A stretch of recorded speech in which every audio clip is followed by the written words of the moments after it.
Hey everybody, welcome to the Jim Masters Show Live. Hope you guys are doing well. It is Labor Day weekend. We're laboring because we're working, we're hosting, producing, and giving you a fantastic opportunity to enjoy some great entertainment tonight. Welcome to the Jim Masters Show Live. This is an entertainment lifestyle talk show series that we have been doing for a long time. I'd say it's almost 18 weeks now, and we've done almost a couple hundred shows. We do this broadcast series night after night. We're live 7 p.m. Eastern, 4 p.m. Pacific, every single night. And we have been since about May of this year, which is extraordinary. And it's a fun show, and a lot of work goes on behind the scenes to put it all together. But boy, do we have a lot of fun connecting with our worldwide audience. We have viewers in the United States, Canada, Africa, Australia, Asia, Europe. You name it, they are here, and we appreciate that. And we appreciate also all the love and comments and all the texting and private messages and sharing and tagging. It's really, really cool, and we really appreciate that. It's Saturday night, so we're going to have some great entertainment. A dear friend of mine, legendary musician, singer, songwriter, and so much more, Peppy Castro, is here on the show, and we are very excited to have him here. He is a music icon, he really is. And he's been in the industry for a long time, and not only has he created his own claim to fame with the group the Blues Magoos, but also his own solo career and his incredible work in the commercial world in jingles, providing incredible material for an extraordinary array of other artists, working with Cher and Richie Havens and Michael Bolton and you name it, Darlene Love. He's worked with them all. He's a cool cat. He's just a authentic, straight shooter. I've known him for a long time. He's a personal friend. We've broken bread. We've been to celebrations and birthday parties of friends and so much more in the New York area. So when I asked him if he would like to pop on the show, he said, absolutely. You just pick the day and time and I will be there. And I really appreciate that. You're going to have a great time with us here on the show. If you're just joining us for the first time, this is an entertainment lifestyle talk show series, again, that we do every single day, 7 p.m. Eastern, 4 p.m. Pacific. And we've done almost 200 shows. I was counting back. I couldn't believe. We were looking at the archives today. All the shows are archived on Jim Masters TV, which is at YouTube. Right now we're on YouTube, Facebook, Periscope, and Twitch, streaming worldwide live. So we've got a lot of areas covered right now and a lot of viewers watching from a host of different platforms. But the main platform we really emphasize is the YouTube channel, because it is a channel and we have a ton of material and content there. I invite you to subscribe to the channel. Click the notification bell, which you always hear everybody say. That's so you can keep abreast of the latest content, more episodes of this show, which come at you every single day, and other content that we have on there that's unrelated to this series. If you're joining us for the very first time, I'm a professional television and radio host and personality, presenter, writer, producer, actor, journalist, stage MC, and have been doing this kind of work for a long time. Voiceover artist, narrator for networks and regional stations, television, radio, and so much more. And we created this show just about 18 weeks ago because for years people actually told me, Jim, you should create something like this. So we built the home studio and got the television equipment in here from my professional work.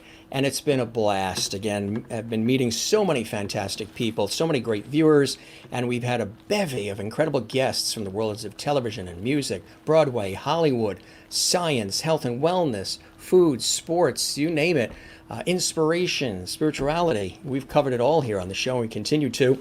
And when we don't have guests, which is rare because we are literally now booked all the way till November, every single night with extraordinary guests, which is unbelievable. But if there's a time where we don't have a guest, we do host chat, we do pop-up shows, we've done food, I've taken you guys on location, and so much more. And it's really a blessing. And we have regulars too who follow this show all the time, and they all talk about it, and they post on the Facebook pages and comments on the YouTube channel.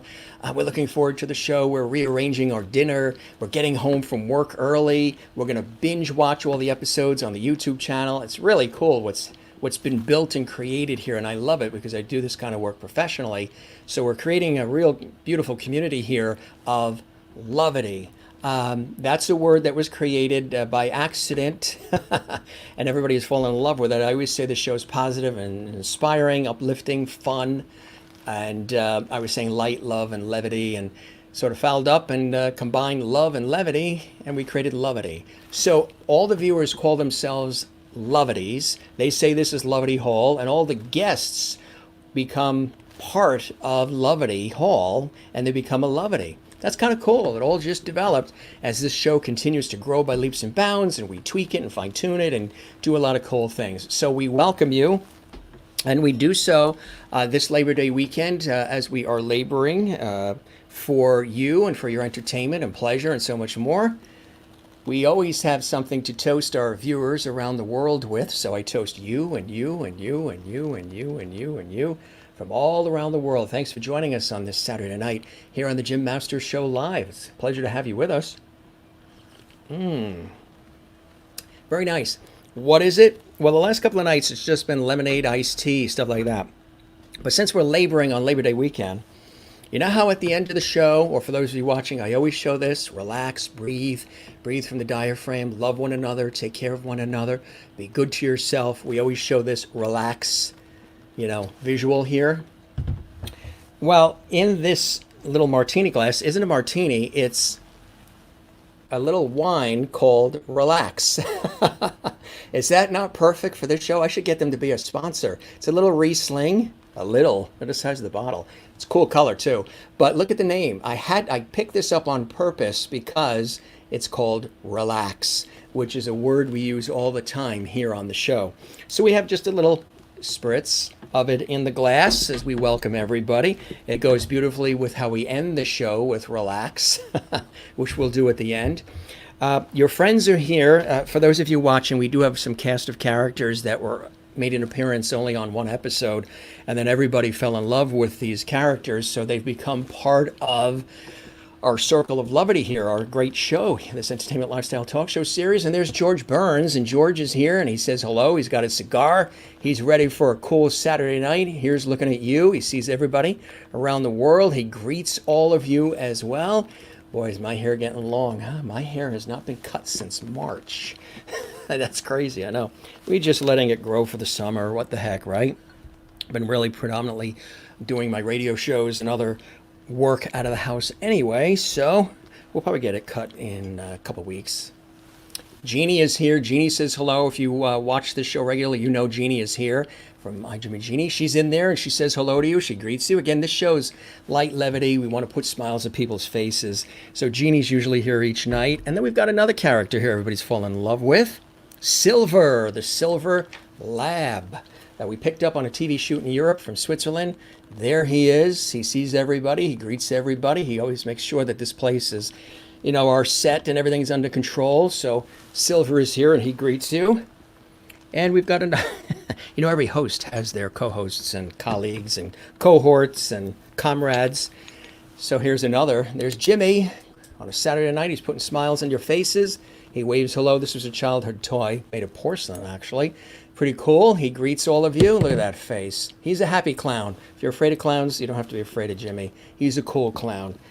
And again, with everything we've been going through this year, whatever we can do to put smiles on people's faces. We have deep conversations on this show sometimes, too, about life with our guests and with our viewers. One last one here that came to us by way of the phenomenal dear friend Dreama Denver, who is the wife of Bob Denver, who was Gilligan on Gilligan's Island and also on Dobie Gillis. She was a guest here on the show. It was on a Saturday night, actually. And we had an amazing conversation, and we went through all the memories. She saw all these characters, and Dreama said, you know what, Jim, you're missing something on that set. And I looked around, I'm like, what the heck could we possibly fit more on this set? And it's the home studio. She said, you got to have Gilligan. So there you go, Bob Denver, Gilligan. and it's Aloha Jim, Dreama Denver. This is from Bob Denver's wife, Dreama, who was a phenomenal guest. She's an actress and a radio station owner, producer, and she gave us this phenomenal gift. So she says you got to have Gilligan on set. So Gilligan is here, and we thank her for that. That's really cool.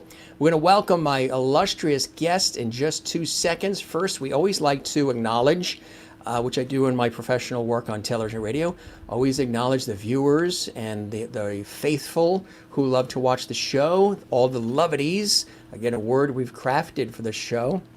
We are working on t-shirts and mugs and things of that nature. Everybody's asking for them, tied into the show, where levity is on the air and in the air. Happy Labor Day weekend, Jim and Lovities. You too, Christine, watching in North Carolina. Good to see you. As always, thanks for your support of the show as well. And Ralph Lampkin Jr. in Indiana. Going to be a great show. Absolutely, Ralph. And thanks for all your love and support of our broadcast series, Entertainment Lifestyle Talk Show series. Willie is here. Willie, we say hello. Have fun with your fans. We are here with you as well. You're watching in Holland, in the Netherlands at 1 a.m. They're in Europe. And we love that. That is so nice. Gilligan says hello to you there in Holland. You're on the North Sea there in Holland. I know it gets, when that wind comes off the North Sea, it can be really whoosh. I was on a TV shoot there last year. It almost blew all of our papers and our hats off our heads. Willie, it's nice to see you. I hope you're having a beautiful day. Thanks for your posts on the Facebook page. Ernestine, watching in North Carolina. Thank you very much, Ernestine. It's a blessing to have you here. Hope you're doing well this holiday weekend. Christopher Joseph, hello Jimbo and all the lovelies out there. Christopher's in Ohio, and guess what? He's still our viewer of the week. We do a viewer of the week. We pick one viewer and we celebrate them. We did that, I think, a couple of weeks into our series, and we pick one faithful viewer each week, or a lovety, and we celebrate them for the entire week. So this is Christopher's week as well. Renee in Iowa. Hi, Willie, Jim, and everyone. Good to see you. Love seeing you when you're here, Renee. Hope you're doing well. Hope everything is going well for you there in the breadbasket. If there's any left after that derecho that came through. Good to see you, Renee. Thanks for being with us here on the show today. We've got an amazing show in store for a Saturday night. Having a nice weekend as well. Thank you very much. Labor Day weekend, Willie, we appreciate that. Watching in South America once again, our dear friend in Brazil, Carla. Carla, it is wonderful to have you here. You're going to love my friend Peppy Castro. He's amazing. And it's going to be a great, great night. So good to see you, Carla. And thanks for all the love and telling everybody there in South America how much you love the show. Jim Beck is watching. You got a great first name there, Jim, from one Jim to another. Jim Beck is watching. Hello from Westtown, New York. Good to see you, Jim. Welcome to the show. Crystal Nolan's in Connecticut. Hi, Jim and everyone. Happy Saturday. Hope you're having a fantastic Labor Day weekend. Looking forward to a great show. Thank you very much. We appreciate that. Hope you're having a beautiful weekend in Connecticut as well. Willie goes Prost. And Merlin in Innerkip, Ontario, Canada watching. We appreciate you being with us here. We have a worldwide audience every day on the show, and it just continues to grow, and we really appreciate that. Everybody's finding something about this series that they can relate to, they're in tune with, because every night is something different, and I love that. Good to see you, Merlin. I hope you're doing well. Yes, it's Saturday night. Renee Katz in New York City, the wonderful cabaret star. Good to see you, my friend Renee, in the Midlands of Flushing. Happy lovely Labor Day weekend from the Midlands of Flushing. You got to sing a song called The Midlands of Flushing and tell that story. Kathleen Walker sending you love. Hope you're doing well. They're also in New York City, the Queen of Queens. Sending you lots of love as well. And Jen is Zen. Jennifer Barry is here. We love seeing Jennifer. You are couch surfing. Well, now you can stop. You found the right spot. So you don't have to do any more surfing unless you're in the ocean and we're surfing together, because like my guest, Peppy, he's an ocean person. I'm an ocean person. Grew up, in New York on Long Island. I live along the southern New England coast here between New York and Boston. On the ocean, near the ocean, got to drag me out of the ocean. And Peppy loves the ocean as well, and he's always near it or on it or in it. Linda, good evening, Mr. Levity. Good evening, Levities. Linda in, speaking of Florida, in St. Augustine, Florida. Good to see you as well. Bruce Bryant is here from California, originally from Connecticut and New England, and lives in California in the LA area. Home and Realty Magazine loves your show, Jim Masters. That's fantastic. Well, we love Home and Realty Magazine. And we should talk. Maybe we should do some sort of cross promotions or something here live on our worldwide show, my friend Bruce. You and I broke bread when I was on a TV shoot last year in LA, and we came down to Redondo Beach to greet you and Tessa Bauer. We had a wonderful time. Great. Remember that ice cream cone we had? You and me and Tessa? That was huge. Really cool. But everybody's saying greetings. Everybody's saying hello from all around the world. And we appreciate everybody being here. And Jennifer Roberts, who's going to also be a guest on our show very soon. I love George Burns. Yes, everybody loves the George Burns, the Gilligan, all of these incredible casts of characters that we have here. Perfect drink is the Relax Riesling wine. I agree. And Wozniak, good evening. So happy to be here. We're happy you're here as well. Barbara is saying, hi, Pep. Absolutely. Whenever I email him or we text each other, I say, Peppy, because he is Peppy. He's very enthusiastic. He's a passionate guy, and he's so talented. Mary Bishop is here. Thank you for watching, Mary. We love you, too. And you're watching, listening, and viewing from Michigan. Fabulous, Jennifer. And Magnus is watching from Sweden. Big hello, Magnus Nilsson, Peppy Castro from Sweden. My great-grandmother comes from Sweden, and Gothenburg, Sweden.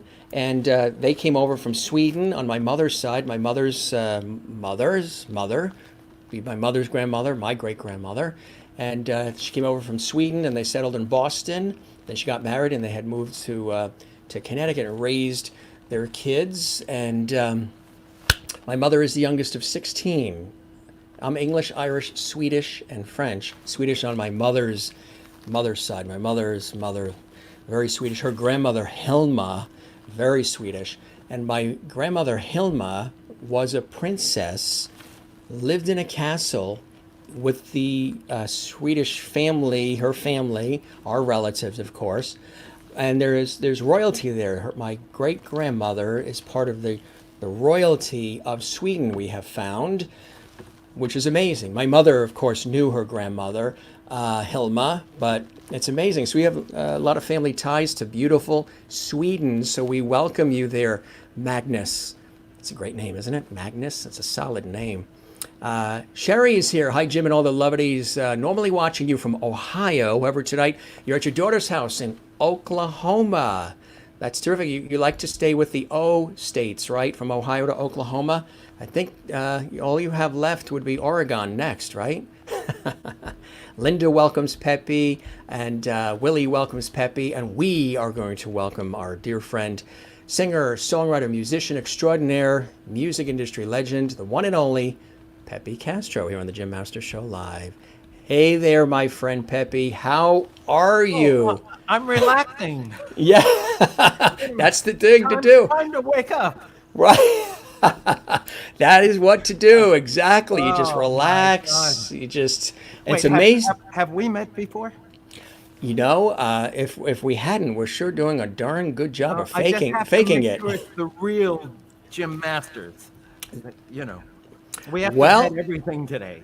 Well, I have there's no fake news here, that's for sure. I have proof. There we are with our dear friend June. Yes. Yeah, and I have more proof. This incestuous relationship.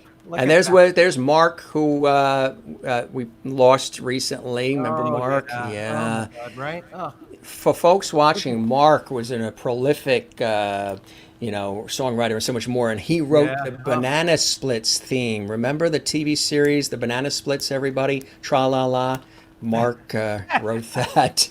I remember that so well. Wow. And another great shot. I believe this was our friend June Spoon, Miss That's June it. In OSPA. Absolutely. A lyricist partner of mine. This was actually in Connecticut at the Goodspeed Writers Colony. Remember that fabulous couple of days where we were all there at the Writers Colony? Goodspeed Opera House, absolutely. Yes, and we all had our own sort of like little chalets and Yeah, everything. It was a little really, really city within a cool. city. There's with a group of everybody here Yeah, as well. yeah, the writers' think tank. Now Oh my there's a God. good group there, huh? Oh, there's Steve Lieber oh my God, and there's Bonnie. Yeah, Ooh, look at yeah. that! Wow. That's a good shot. This was the Goodspeed Yeah. Opera House Writers Colony that they do generally, and it's a really cool thing.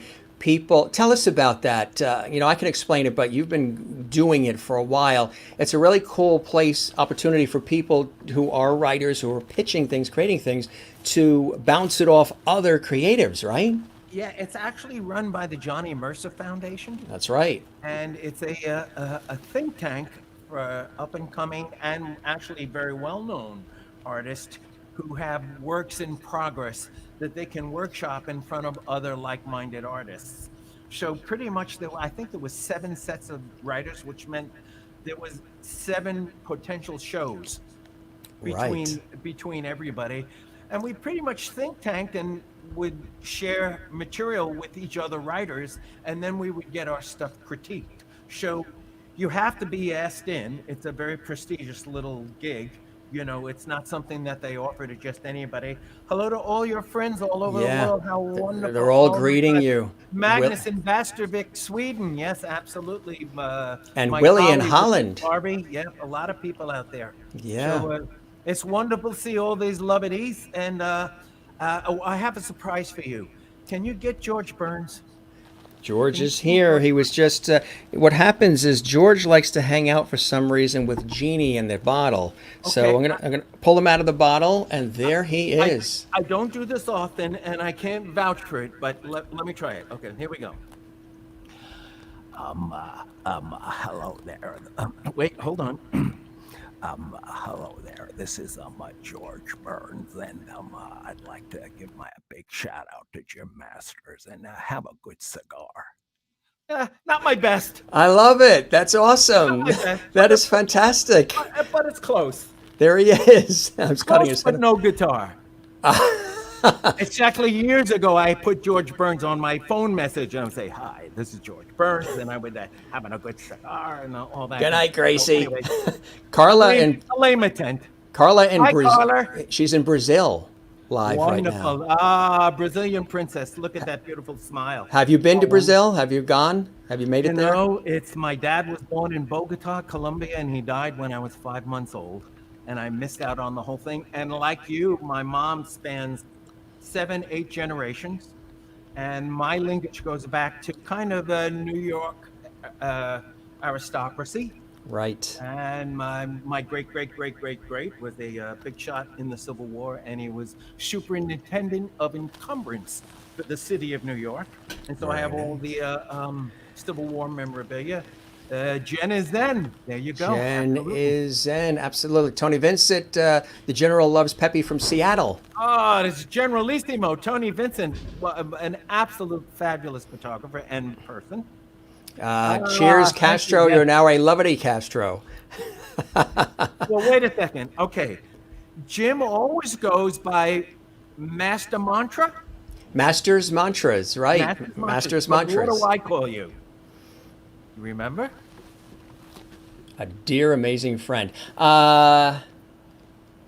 Amazing Masters? No, I call you Mr. Masterful. That's right. Masterful. That's right. That's right. So, to me, you're Mr. Masterful. And I call you Peppy Peppy. Yes, we're both high octane. Right. That's what's the derivation of Peppy? It's cool. I think it's a great Well, name. I was born Emilio Castro, and Pepe was a nickname on the energetic sense Yeah. that happened when I was 13. And so, because I was starting to play music all the time and I had all this energy, when I assumed one of the lead roles in the Broadway musical Hair, in the original Broadway production of Hair, I had to join Actors Equity. And at that point, I said, well, you know what? I'm going to my blood name. And then I joined Actors Equity as Peppy Castro. And so from about 69, 70 on, I was professionally known as Peppy Castro, and it's been that way ever since. You know, it's amazing. My name is Jim Masters, and it's really Jim Masters. A lot of people do change the names, and they did for many years, and some You're still one do. of the lucky ones. Where I was born with it, well, it's actually James, and I'm the fifth one. But Jim, it just flows, and I get accused all the time. People say your name just cannot be Jim Yeah, it's really Masters. Mastriani or something, right? It's no, they usually say Harvey Lupowitz. Your name's probably Harvey Lupowitz or something. It's not Jim Masters. It's too. It's too like something you picked out of a book or something. So yeah, so wonderful stories and great conversations we have had. There's another great shot with a whole group of us from June's party there. Really, really wonderful things. But I do want to go back in time because we got a lot of cool stuff here. And we'll talk about all of this, as we go along. We've got some great video, and you may even do something live for us as well, which I appreciate. This is a cool shot. Oh, yeah, we did our research, my friend. We do our research here at the show. Yeah. Tell us about that. There's a little Peppy Magoo. That is a 16-year-old Peppy Magoo. I may be even 17 there. I'll stretch it a little bit. And that was my first solo promo shot, headshot, as being one of the founding members of the legendary Blues Magoos. And of course, that probably before most of your listeners were born. And it not took necessarily. It took me all around the world. Mm-hmm. And that was my high school. Yes. I actually have a wonderful story that's going to go in my book. I am in the process of writing a book that my dear friend Henrik Olsen from Sweden, actually, who's in Sweden now, I believe, or he may be in Krakow, but he's a journalist, and he actually talked me into finally doing a book. So the title of my book is going to be The Prince of MacDougall Street. Mm. And that's because I grew up on 3rd and MacDougall with the Blues Magoos in Greenwich Village, before we had our hit record, our big hit record. And I was known as the Prince of MacDougall Street down there, which I didn't realize till 45 years later. And look at that, Bob Kulick. Yeah. Oh. Yes, my dear Bob Kulick, who was my partner in the band Balance, passed away recently. And that's real sad. Magnus, thank you, buddy. It just gave me all that little bit of a chill on my arm, and so that was tough. But getting back to my story, I left home at 14. I wasn't thrilled with my childhood, and grew up 5 kids in a room kind of deal. It was a little tough there, and I found a guitar and found music. And after that, I decided that that was what I wanted to do more than anything else in the world. And Jim, I assume we're still on, yeah? Even though I've lost you on the screen. Oh yeah, I'm a very generous host. We give a guest the full screen too. Yeah, this is the full treatment here. So I did. So this is going in the book. I left home at 14 years old. And I went down to Greenwich Village, where I was in the Blues Magoos. However, at that point in time, we were the trench coats. However, I was a truant. And so I legally was not allowed to be on the streets of New York. And they were looking for me. They were going to put me away in a reform school. The short form of the story is that a truant officer found me when I was 14. And he finally cornered me when I got off stage because I was playing at a place called the Night Owl Cafe with the Blues Magoos. And he said, listen, you have to do something here because if you don't, they're going to put you away in a reformatory. So he said, so listen, let me ask you something. If I was to legally sign you out of the school system, the public school system, would your mother co-sign for you? And I said, I think she would. He said, great. He goes, let's do it. He goes, when are you going to be 16? And I went, oh. I said, well, I'm going to be 15 in a few months. The guy's face dropped. He said, okay, I tell you what. He goes, you come with me one day back to the school that you're supposed to be in, and I will forge your birth certificate. And bless that man's heart, because he changed my life. Because instead of me running from the cops constantly until I was 16 years old, he picked me up at 7 o'clock in the morning from the Hotel Albert, drove me to DeWitt Clinton High School in the Bronx, where I was supposed to go to school, walked in there, and predated 2 months before I turned 16, and said, we're signing him out with his parents' consent. He's going to be 16 in 2 months. I was really turning 15, and he forged my birth certificate, and I was legally signed out of the public school system just 2 months before I was 15 years old. Wow. Who does that? No, right. That's amazing. You know? And by the time I was 17, I had my first hit record. So I have to say I was really blessed. You know, I slept on floors. Yeah. You know, I starved. I did all that kind of stuff. All the things that you always hear about. read about, and I got ripped off, and you know, by 19 I was there we go. Oh yeah, that's Willie. She is in Holland, and it's like 1:30 in the morning. She never misses the show. She's seen about almost 90 shows in a row. She's very dedicated. You may know the Alessi brothers, Billy and Bobby Alessi, who are my partners in a band called Barnaby By, and they have a very nice career in Holland. And Barnaby By and us, we went there. Let's see where maybe get started in the yeah. That's pretty much it. I still like to think I'm a teenager, but you know, Masterful's bringing me down to reality here. I see I have a trail. Yes, lots of levity here, and very interactive, viewer-centric. But you had mentioned, and let's see, I believe we have something that is tied to what you're saying. I mean, these stories that you're sharing with us are absolutely amazing. And there's that shot that I showed in the beginning. This is the Blues Magoos, of course. Tell us about this shot. That's a cool.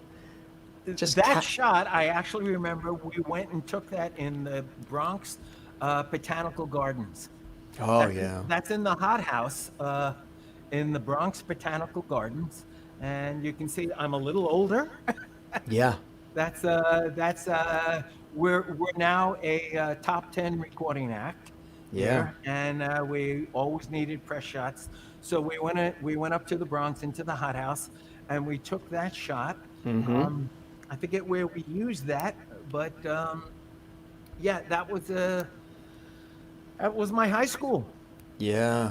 So that's the group right there. Yeah, and, the Blues Magoos was my high school, and thankfully we're still all alive. I'm in touch with everybody. People might ask how you came up with the name, the Blues Magoos. What was the derivation of the name for the band? You know, it's so funny. Before we were the Blues Magoos, we were the Trench Coats. And two independent producers had seen had seen us play at the Night Owl Cafe, and they put their hooks right into us. And so they didn't like our name, and they were doing something with a guy named Tom. Oh my God! Oh, what was Tom Wilson? Tom Wilson. Tom Wilson was with CBS, and Tom Wilson. There was an act back then. By then, they're the Blues Magoos lava lamps. How amazing! We had 6 feet lava lamps on the size of our stage, each one of them. Did you? Yeah, when we would play out with our electric suits and all that stuff. Really cool. Getting back to the name, there was an act then called Tom and Jerry. Do you know who they were? Oh, sure. Yeah. We're not talking about the cartoon either. No. That's Barnaby By. There's Barnaby By, the Alessi brothers. Right, you mentioned them, yeah. Okay, Tom and Jerry. You are the second from the left. Yeah, I'm the big guy with all the hair falling apart because I was so sweating. Yeah, there we are. Now, mind you, we all met in the Broadway cast of Hair. Isn't that amazing? In the original Broadway production of Hair. And look at the hairstyles. I mean, it's perfect. That was. I wonder why I got the job. That was absolutely perfect casting. Yeah. So just for your trivia, just like the Trench Coats became the Blues Magoos, Tom and Jerry became Simon and Garfunkel. Oh, that's right. And Tom Wilson was the guy who took Sounds of Silence which was an acoustic track for Tom and Jerry. Yeah. And he went into the studio in New York and put a whole orchestra behind that track, and that's what became the original record for Sound and Silence. And it was Tom Wilson who sat down with a bunch of people who actually came up with the name the Blues Magoos. Now it's 53 years later, I hate to admit, and the Blues Magoos sits with me. I have the website, and I share it with my partners who want to still do something. Jeff Daking, the original drummer, is a well-respected. There's another shot on Barnaby By, who we go out and play. We still perform. We're looking forward to still doing it again while we still can. We're in the Long Island Music Hall of Fame. We were like a very Long Island. There we are. Let me see. I think that was in Spain. We played a festival. Maybe about 8-10 years ago. I forget what the festival was called, but it was so great because it was all these young kids who were into garage band rock. Yeah, right. And psychedelia, and we were like the special guests. We were the old fossils who were still around doing it. But it was a fabulous thing. There's Barnaby By. That's the original Barnaby By. The Alessi brothers are on the end. They're twins. And so for the people in Holland, a lot of people are familiar with the Alessi brothers. And the drummer, the guy to my right, if we're facing the screen, is a guy named Mike Riccadella. And there's Linda Ray. Linda Ray, hello, sweetheart. She goes way back with the Lieber Krebs clan and Balance and Rex Smith. I wrote a ton of songs for Rex Smith. Rex Smith, yeah. Yeah, and our drummer's by the name Mike Riccadella, and Mike is an amazing musician. He was in a folklore band called The Illusion in New York. This is in the days when the only bands in New York were the Rascals, the Rich Kids with Richie Super, the Vagrants, the Blues Magoos, The Illusion. There was really just a handful. There's a cruel comment that came in from Christine. Look at all that hair. It's truly appropriate you start in hair. And then Linda goes, all of us women use curling irons, curlers, mousse, and just look at you guys and your hair, not fair, LOL. Yeah, well, mine is hair today, gone tomorrow. So, I now, as you saw in an earlier picture, I've now got a shaved head. It didn't stay with me. I think my pheromones and my hormones were a little too raging, maybe. But yes, we love the beach. I am down here in Lake Worth Beach, Florida. Oh, there we go. Look at that. That was, okay, those costumes. I went to a place called, we got our record deal on the first gig we ever played live. Can you imagine how long it takes acts to get a record deal and who was in the audience? But the biggest man in the record industry at the time, who was Ahmet Ertegun. And we opened for a woman named Mary Clayton, who had just come off the road with the Rolling Stones. Jimmy Beck, Jimmy Big Flame. There he is. There's my buddy Jimmy Beck, one of the sweetest guys in life.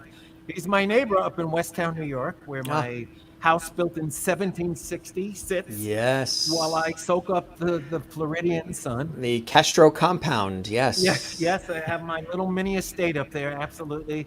And Jimmy Big Flame got his name because we would all have cookouts at his place, and he'd make these huge bonfires, and we'd make all this great food. And so that was a lot of fun. So yes, I have a trail. I have many stories, many trails. Oh my God, so much stuff. It's hard to imagine that I'm still here.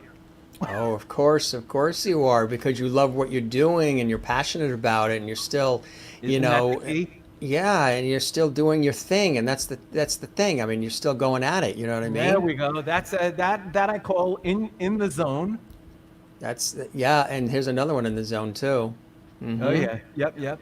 That's so what's happening here? Where are you here? That at a little honky tonk in the East Village called the Bowery Electric, and we did a show there, a reunion show, a Blues Magoos reunion show, and my good friends who I produced, a band called The Sins, CYNZ, opened up for us, and we had a great time. The place was packed, It was just such a fun night. The fun thing is, I just saw the general saying Pepe threw the best The best party. parties, legendary parties. I did.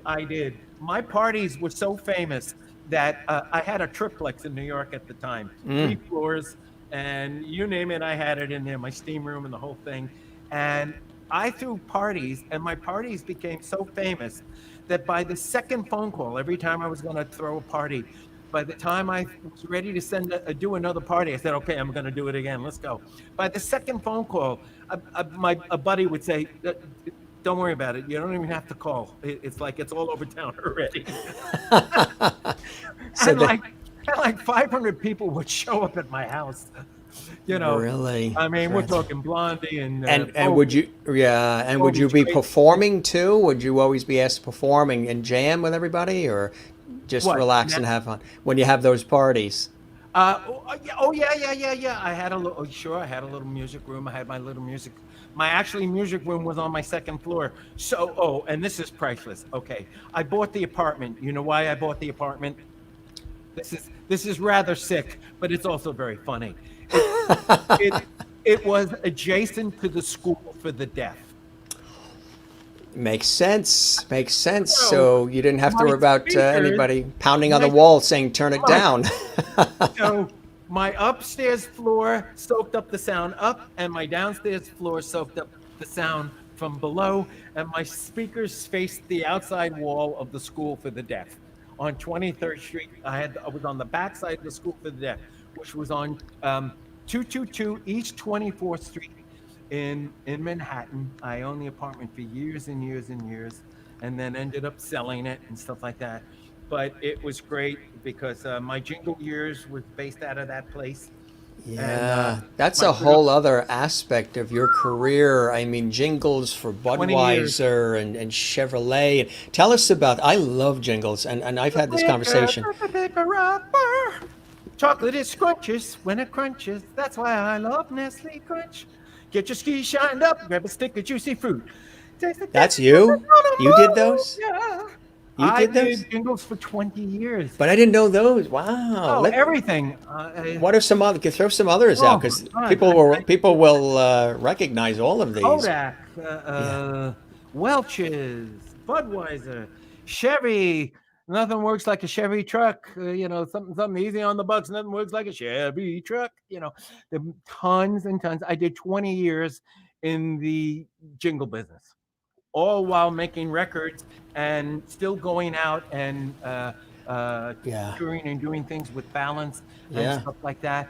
But it was amazing because you only worked with the best people, as you know. Yeah, yeah, You sure. know, Yeah. you know I the miss business. jingles. I miss You know them. the business. And when you record a commercial in the old days, there was no playing chances. You had to have insurance. So when you, so when, so when you, I'm starting. I should have sent you the links. I'm starting to find them. Oh, I wrote this great spot for Kodak, "The Color of Life," which was a fabulous song. It was me, Mark Cohen, Martha Washington, Phoebe Snow. We all took, and it was one of the jingles I did in 20 years that I went, wow, this is really special. This is Toyota? not just They remember. yeah, there's not much I didn't touch base on. Everything from, Tony Smythe was my partner. Yep, passed away from a brain aneurysm. Broke my heart. He was my best friend. He was my caretaker in the jingle business. He looked after me like nobody's. I think, working in the broadcast industry all these years, I just really miss the jingles that were used for products, because I think it made it very identifiable. There was always a jingle that you could sing to and remember, which made you think of the product. And then they'd always have a mascot. They would, Josephine the plumber for Comet, or Charlie the tuna, or Morris the cat. They don't really have that anymore. And then even the stations and the networks themselves used to have the singing promotional jingles, WXYZ or The station ABC, IDs, or absolutely. all the station IDs, the network image campaign promos. And one of my friends is Bob Klein from Klein and he was prolific. He's about 91 now. He's in California. He's in musical theater now in Los Angeles, but he was one of those companies like Gary Communications, who Sure. was the singer from the 50s and 60s, and he Yep, went yep, into yep, LA. yep, yep, yep.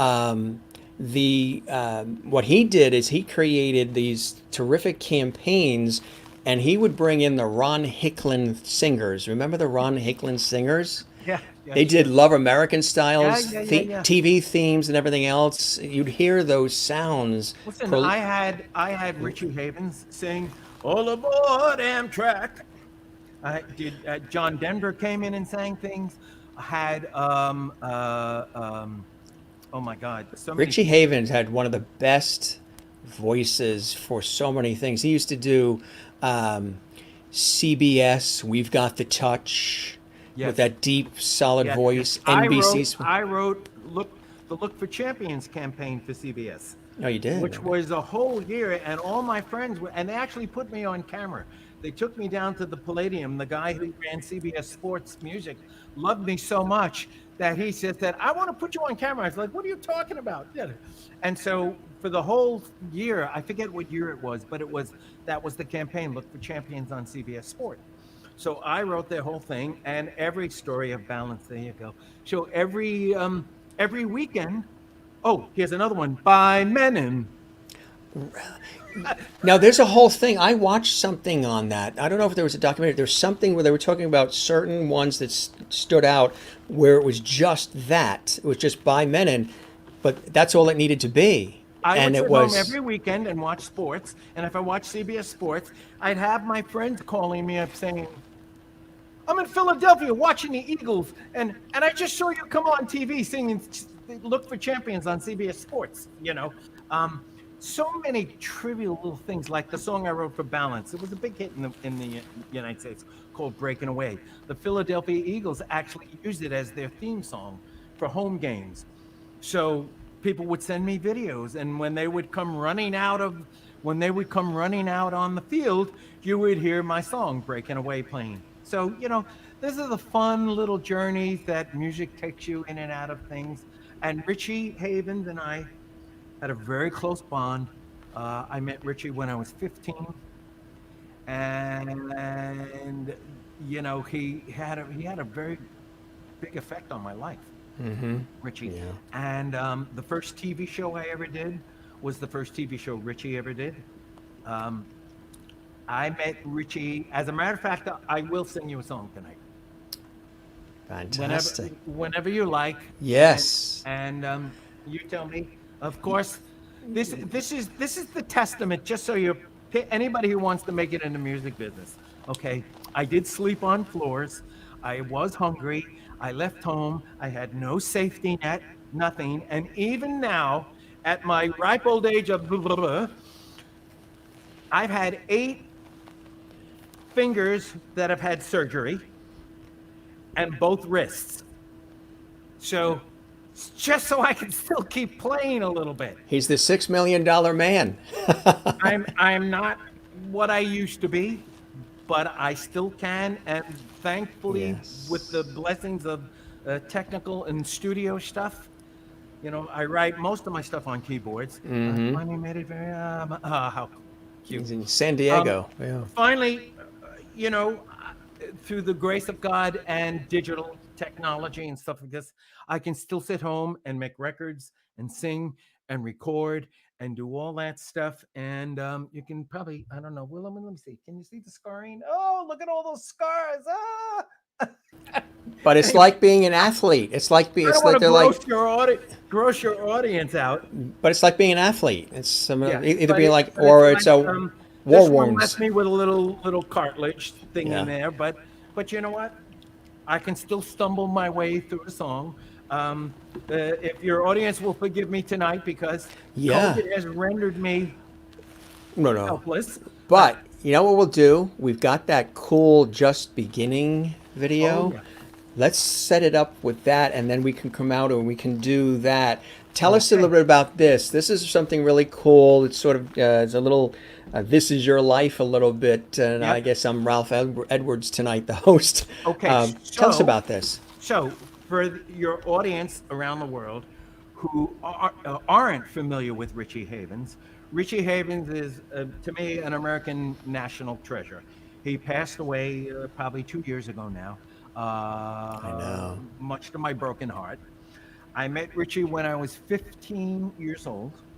I was sitting in a club where I had just rehearsed. I had never seen gay women. I didn't even know what they were. I was a kid right out of the Bronx. And there was a bunch of girls dancing in front of me. They had gold teeth and leather and things. And they were going, "Shake your buns, honey," while I would rehearse. And they were totally into me. And I'm going, wow, these girls are hip. What is this? What is this? And then they left. Everybody left. It was on a Saturday afternoon we were rehearsing. There was nobody in the club but me standing on the stage.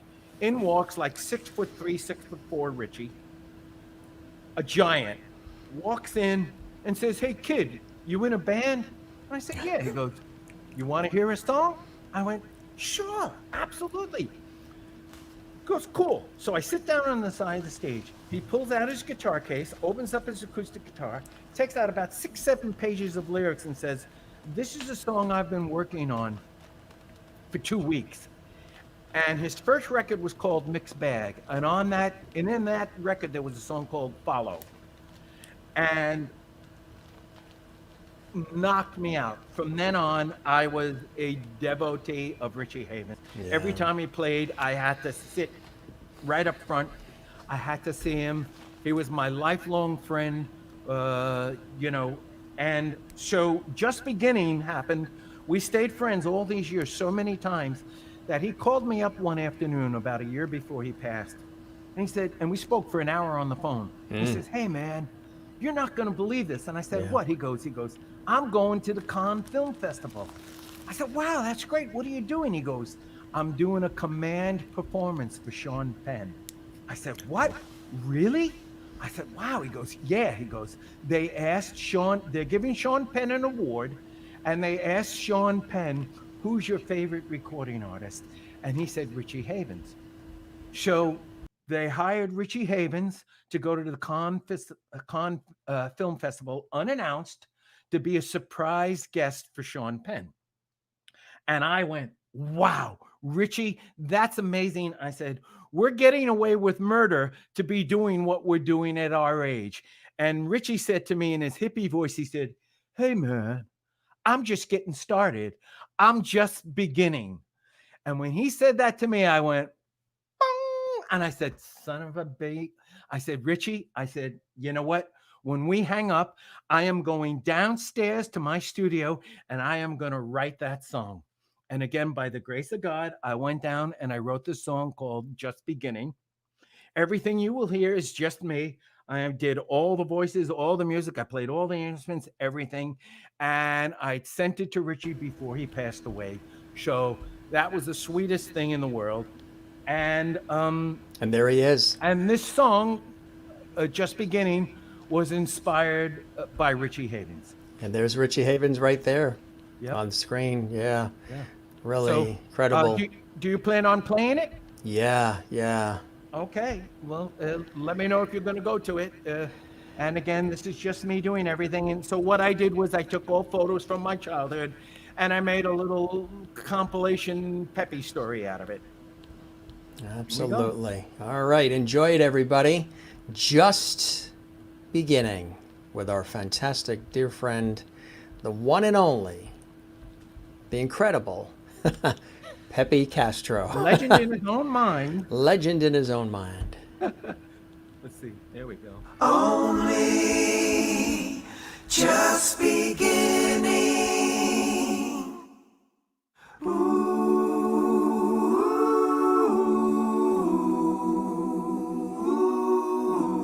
World at your door if you just feel alive. Walk down the road and just look to the sky. Life, it's waiting for you now. Stay a while, break a smile. 'Cause we're only just beginning. 'Cause it's all how you look, what's going on, and you'll just be okay if you're feeling strong. There's a world out your door if you just feel alive. Come on, walk down the road and just look to the sky. It's your life waiting for you. Just go with the breeze. Trust in yourself and take care of your needs. Come stay a while and break a smile. You're as old as you feel. Don't give in to the curse. Take care of the ones that you love. Put them first. 'Cause there's so much to see in the world as you go. Every step that you take, everyone that you know. There's a lot to embrace if you open your heart. Just put yourself out and enjoy who you are. 'Cause your life is your own and you're never too old. We go back to the source and connect to our soul. 'Cause we're only just beginning. 'Cause we go once around, so enjoy the ride. And don't let all the good things just pass you by. There's a world out your door if you just feel alive. Come on, walk down the road and just look to the sky. It's your life, it's waiting for you now. Come stay a while. Come on, break a smile. Old as you feel, don't give in to the curse. Care of the ones that you love, put them first. So much to see in the world as you go. Every step that you take, everyone that you know. There's a lot to embrace if you open your heart. Just open your heart and enjoy who you are. Never too old and you're never too old. We go back to the source and connect to our soul. 'Cause we're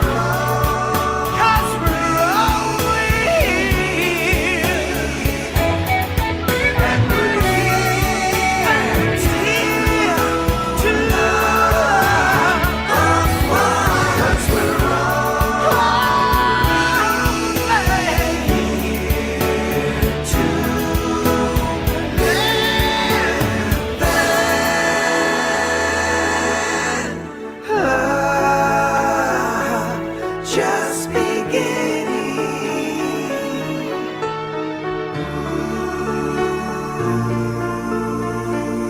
Just beginning.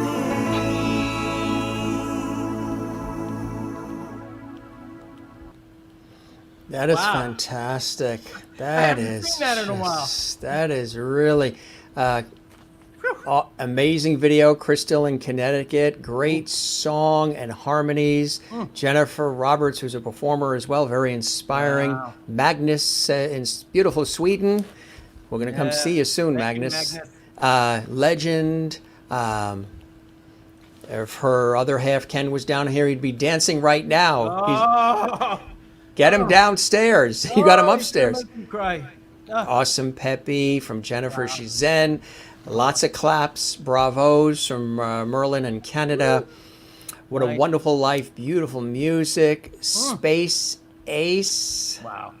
Yes, well, I taught Ace Frehley how to play guitar. I mean, I mean, hello. great photo with Alice Cooper and Peter Noon, of course. Yeah, okay, good. I wonder who Sublime. else. Let's see who else if they got in there. Phenomenal. Are There you was- Merlin asks, are you a Queen fan? She's in Well, Canada. I did know Roger Taylor. I spent some time with Roger Taylor, and of course, I'm a Queen fan. Absolutely. That was the intro I did, pretty much as an ode to those guys. Definitely. But I Fantastic did this video. all myself, just Yeah. on my little with some old photos and stuff. But you have Ahmet Ertegun in there. You have Joan Jett. You've got Alice. You have Tommy James, Peter Noon, Oh, Tommy James. Yeah, I interviewed him on PBS. Joey He's terrific. Kramer from Aerosmith is in there. Yes. As a matter of fact, I just got a thing to do a thing for that. Joey and I wrote a song called Tramp. And Steven Tyler wrote one word, tramp. And it made the song. And so they're thinking of doing a whole thing of unreleased material. So somebody called me today and said, would I do an interview about the song? You know. That's going to be awesome. Now, here's Great something stuff. else. We have I Don't Know Why. This is more recent. Tell us about Yep. this one, my friend Peppy. Yep. Okay. Well, I have a show I wrote last year with our good friend, June Rachelson Ospa, who's a co-lyricist with me on the show called Rockin' the Planet. Yes. We did a Yep. test drive in Peppy and Jam. Having so much fun. Oh, well, so are we. I saw the test drive in New York, but then you also did it in San Antonio. Yes. We did it. We did it in San Antonio, and we ended up winning a Globe Award, a San Antonio Globe Award. That's awesome. For that. And this is an afterthought. After we did this song, I had the song which I originally wrote for that I wanted to do with Gene Cornish from the Rascals on a Gene Cornish record. So it was sitting around, and it was more of like, I don't know why. It was kind of like a love song. And then when I thought about it more, and I was going into Rockin' the Planet, I came with it. I don't know why people don't see eye to eye. I like And that. then I just once that concept hit me, I went, you know what? This is something we need. Lewis! Oh my God. The infamous Lewis Levin. Lewis was my manager with Lieber Krebs. He managed Balance. He sent me to Europe to sing for a porno. Thank you, Lewis. Let's see. Do we have any clips of that? No, I'm not sure. We have clips of that one. Yeah, he managed Michael Bolton for years and years. Oh, and years. yeah. I just sent him an email too because I'm looking for Japanese animators. So then he knows my dear friend Joyce Logan, who's been with Michael Bolton from the very early years, and they're deep family friends. And I know the whole Bolton family, Orrin, and Wow. and he's got this wonderful foundation as well, Michael Bolton. We've been to many events through my dear friend Joyce. He probably knows my friend Joyce Logan, Well, funny, who before watches this show before too. Michael actually broke, I got him a nice payday singing a Budweiser. I'm a Budman spot. I'm a Budman. And Lewis was happy with that one. As Lewis singing. He's from New Haven, Connecticut originally, Michael. Yes. And the style of music that he ended up being known for wasn't necessarily what he first started know. out doing, right? Yes. Yeah. Well, I did his. I You sang maybe on- even know Joyce. I You sang on probably his, know her. I sang on his Fool Game. Yeah. Game, I'm when he sure was you've with- met my when friend he was Joyce. Michael Belotin. And Right. I sang on that record. I prototyped the whole record in that wonderful party house of mine before they went into the studio with Neil Pearman. Unbelievable. And yeah, so a lot. Cool stuff. So But this I is don't know why is yeah. really a song for today. Yeah. And it's really about like it's really a kind of wish that people would just cut the crap and Yes. get to being human again. We And say it's that. a- I it's a- say that it's a all the feel-good time. song. It's dead center. It's a feel good song. I'm very proud of the song. Actually, again, I played everything on it. I sang it and did the whole thing. And Gene Cornish plays a little funky line at the very end for me. All right. But Here we let's go. listen. Yeah. Again, homegrown. Homegrown. Yeah, Right no here. copyright infringement. Homegrown. Yeah, that's right. We checked all that out in advance. I know. Yes, absolutely. Here we go. We're keeping it clear. That's it. Yeah, we own this. Here we go. There it is. There it is.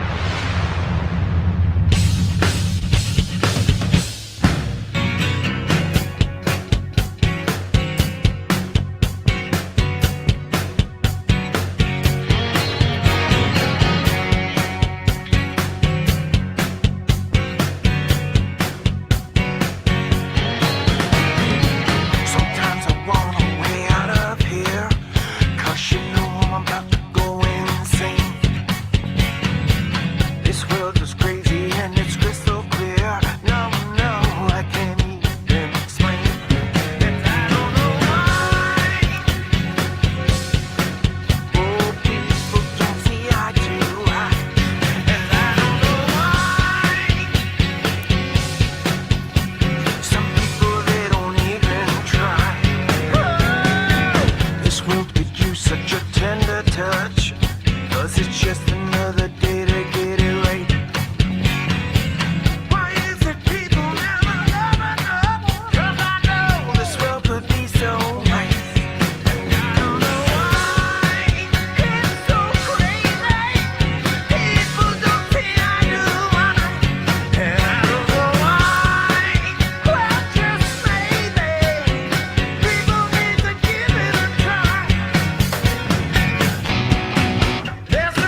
That is absolutely,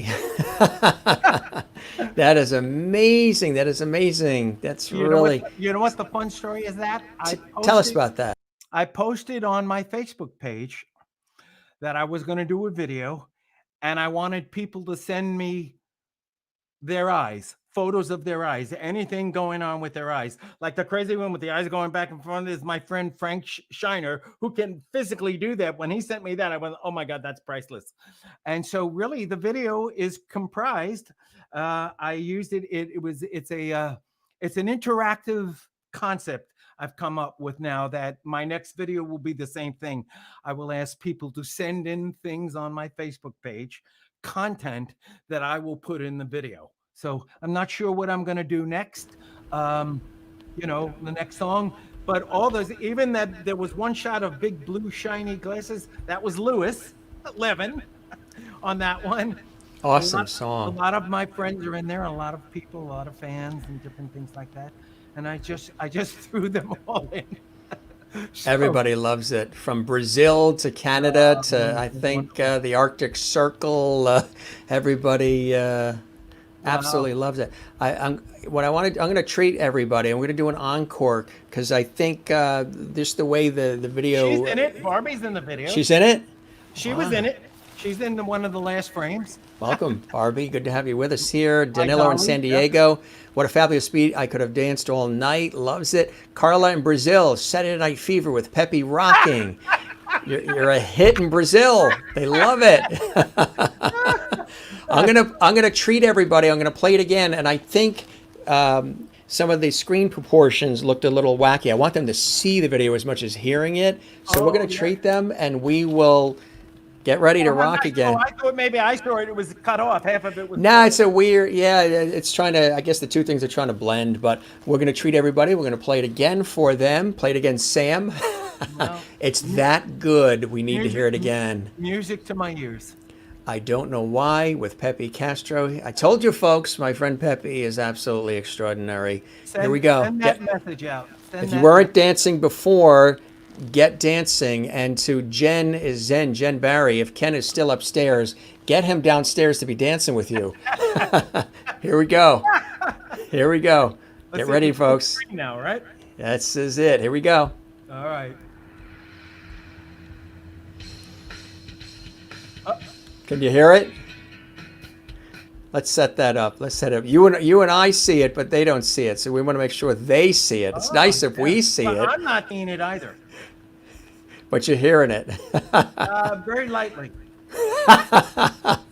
And it's not meant to be lightly. It was in Philadelphia.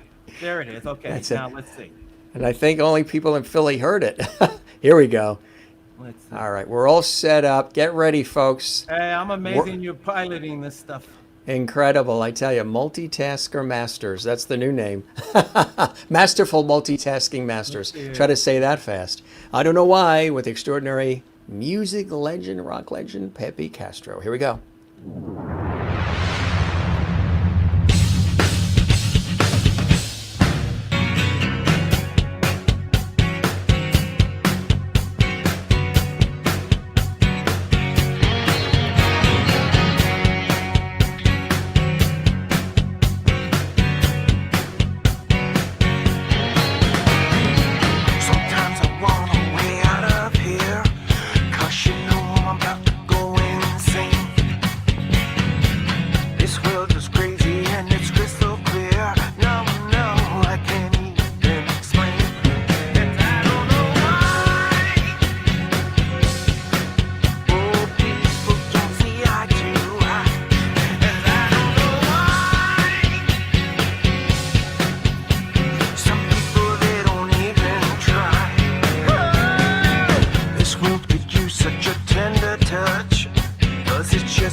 There's no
That really is so Wow. cool. An instant replay, even. How nice. Yes, that is so cool. I tell you, Yeah. everybody loves that. When did you write that? How long ago? Whew. I started it maybe 2 years ago, maybe 3 years ago. But then I really zoomed in on it this year because I found the purpose of the song. I found the message. And once came up with People Don't See Eye to Eye, then I rewrote it. And then I decided to re-sing it, redo it, put a video together. And now in my next Rockin' the Planet, if and when life comes back to any kind of sense of normalcy, it's one of the contenders to go back into the show. That is awesome. You know, That is 'cause fantastic. it's just such a great message. Everybody's so hurting. The world's like insane. It's crazy. We're obviously going through a big dump. It's a big something's going on that's way above our pay grade.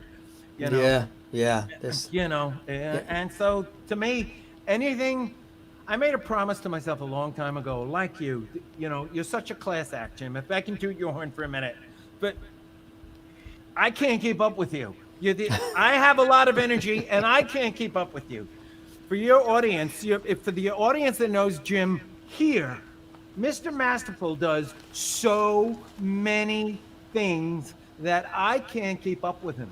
Our friendship is like I can't text every day because every minute there's another Jim's doing this. Now Jim's doing this. Now he's the food critic. Now he's this. Now he's hosting this. Now he's doing this. I can't keep up with the guy. He is totally amazing. But everything that comes out of his body and his mental mindset is positive, healing, positive energy. And that's what we are about. And that's what I do too. You got it, Jimbo. Mr. Masterful, absolutely. Clinker. Clinker. Yeah. It's like life's too short, and it's you attract what you put out. So I made a promise to myself many years ago that whatever I put out, there was going to be positive energy to it. It didn't have to be hokey. And there's an art to making it commercially viable, yet hip, yet feel good.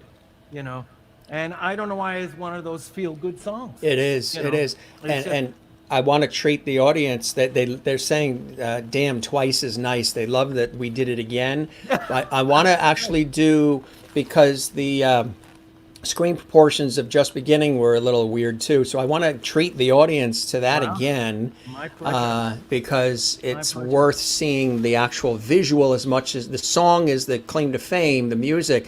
But the visuals that go with it as well. Yeah, it's kind of like a glossier of a lot of things I've done in my life. And great word, glossier. Yes, I did all those harmonies, and I wrote all that stuff inspired from Richie's phone call. And I went down and wrote that song that day, which is amazing. Took me a while to record it. Yeah. I love that word. Did you say glossier? It's sort of a glossier of my life. I like that. It is. We're gonna now that we've got levity, we're gonna incorporate glossier into this evening. I am honored that you would do this again. Oh, absolutely. No, it really is. Willie, really, she's loving it in the Netherlands. I enjoy of that number. Love the beat. It was a cool song, the one we just heard. I don't know why. Yeah. I mean, the comments are still coming in. Jim Beck Purple. says, "What a great name." Jim, help. No, is it? Wait. Did you catch that name? Pamela Perkle, right? Yes. Yes, Perkle. I pointed that out to her, actually. I said, when she first, joined as a viewer, I said, Pamela Perkle. I said, what a fantastic name. I said, Sounds like envision. A drink. Yeah, what do you have? Oh, I'll have a Perkle. Exactly, and she was in the military as well, so she's given service to the country. But she's in Kansas City, and I said, just from that name, Pamela Perkle, I envision you as the person who, when there's a new neighbor that moves in across the street, you go over with a welcome basket and a bundt cake, and you knock on the door and you say, "Hi, I'm Pamela Perkle, and my family are the Perkles across the street, and we welcome you to the neighborhood, and here's a bundt cake." And she said, "You know what? You just described me to a T." That is Pamela Perkle. Yeah, well, that's a cool name. I think she's got the vibe. Your people have the vibe. And if you'll do. notice in this Just Beginning, there's a line in there that says, You're as old as you feel. Don't give in to the curse. Exactly. Take care of the ones, who you love first. I mean, it's really, again, it's a message song. It is a message. They're loving it. What a fantastic show, you two. How nice. Thank you, Crystal. I appreciate those words. Yeah. And look at that, watching on our YouTube channel, Jim Oh, my Masters Lala. TV. There's my loving grace, Lala. Lala's the best. We love. Lala keeps me centered. Where's Lala? Lala is Leanne, and she is my shining star. She gives me levity. She is And levity, yeah. She is the most beautiful soul in my life. I love her more than anything. She's wonderful. Well, She's my greatest. There thank you very much for watching on the YouTube channel. We Absolutely. appreciate that. Love you, Lala. And thanks for all the plugging you did in advance, telling everybody you were on tonight. We love that. Yeah. And much more to come, folks. We're not going anywhere. It's only 8:25, and it's a Saturday night. You're watching the Jim Master Show live. Yes, you're my COVID Saturday night date. I mean, come on. We've got, how do you go wrong? You got George Burns, you got Gilligan. You've got all these characters. We're going to treat you with Just Beginning one more time. And so the proportions are a little bit better. I've never seen anybody do that, Jim. That's wonderful. You're a class act, and you're a friend, and you're super talent, and the audience loves it. So, check all the boxes. That's it. We're just getting started, folks. Just beginning. Here we go, folks. The one and only Peppy Castro. Only just beginning.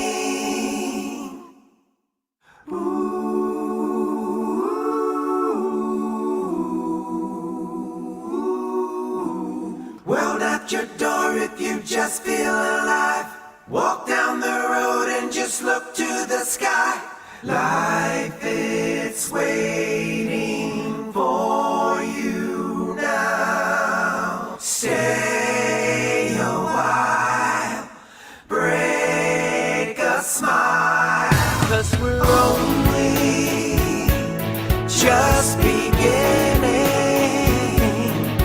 'Cause it's all how you look, what's going on.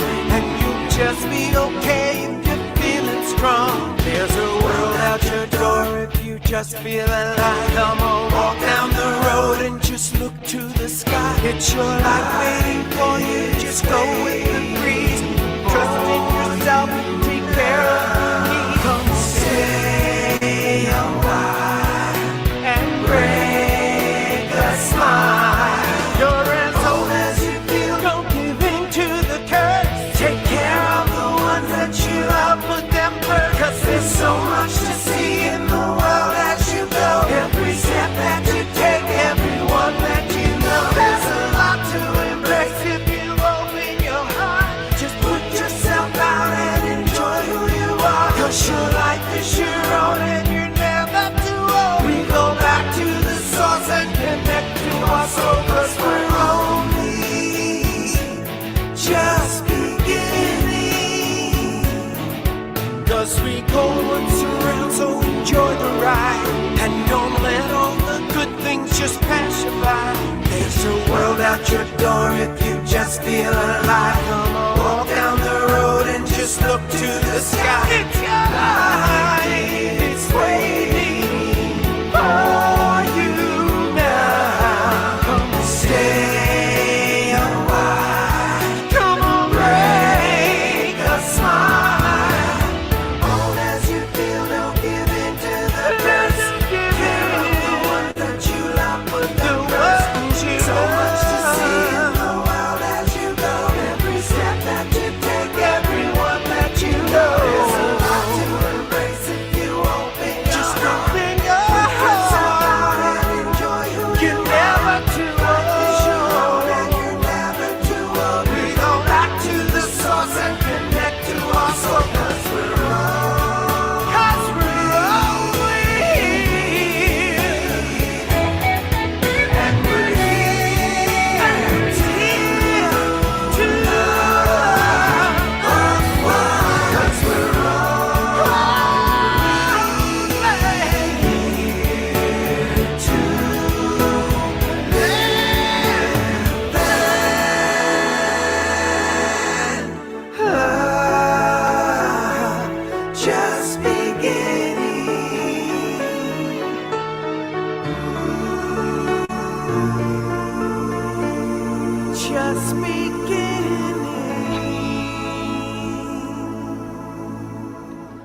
Wow.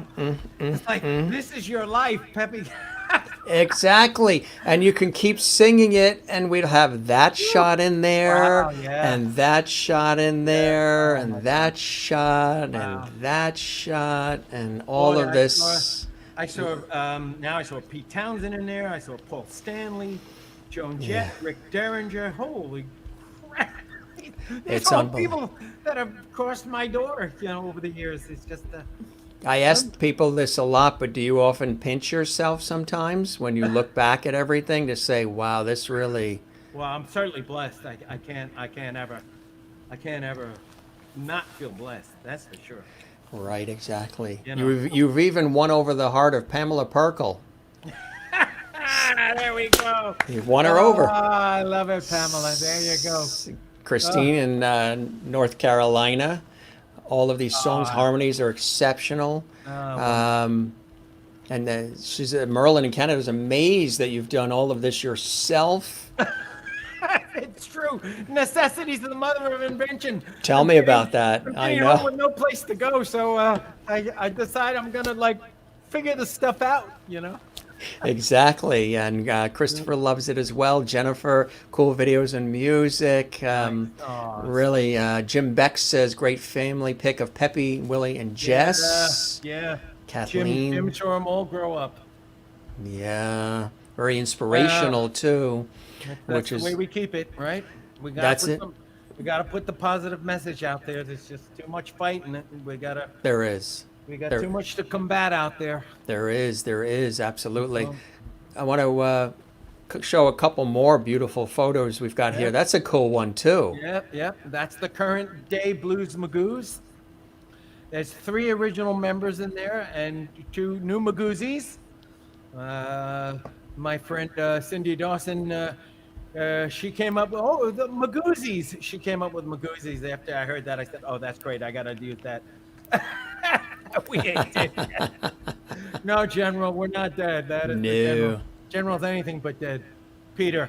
So mind you, Peter Noon and I, we toured in That's right. 1967. The tour was the infamous tour. It was There's My Lovable Lala. I love my Lala. Then we toured in 1967, the whole summer of 1967. The tour was the Blues Magoos, The Who, and Herman's Hermits. It was the tour that broke The Who in the United States. So yes, my Keith Moon stories are going in the book. And Peter and I are friends to this day. After all this time, can you imagine? And Peter is such a consummate performer. He is people can find Peter online. He's just he does a live stream, I think, every night, like you do.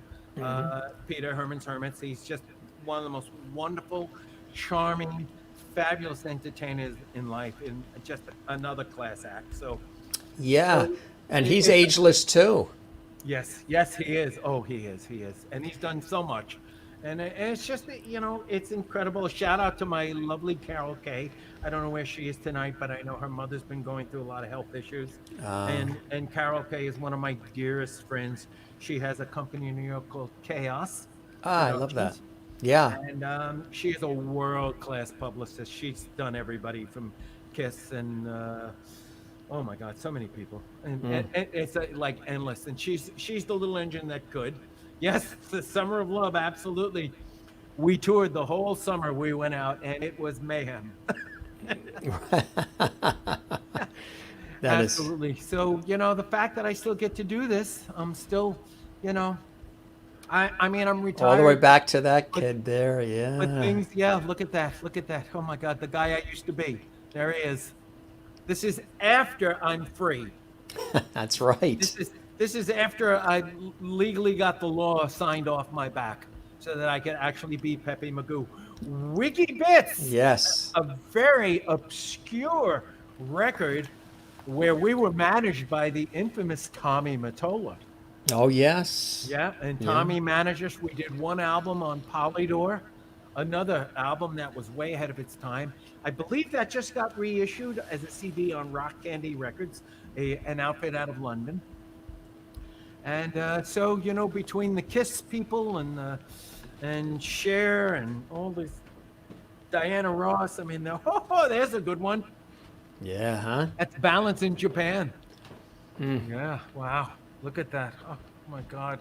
I don't know where you're finding these things, but We do our research. I have I a guess I have a oh, journalistic background. Yeah. You Rescued Me is a beautiful song. It's a great song. Wow, I didn't even realize I had it. That was Yeah. one of my alternates. But it's a very relaxed song, and I don't want to put your audience to sleep. Now, how about this?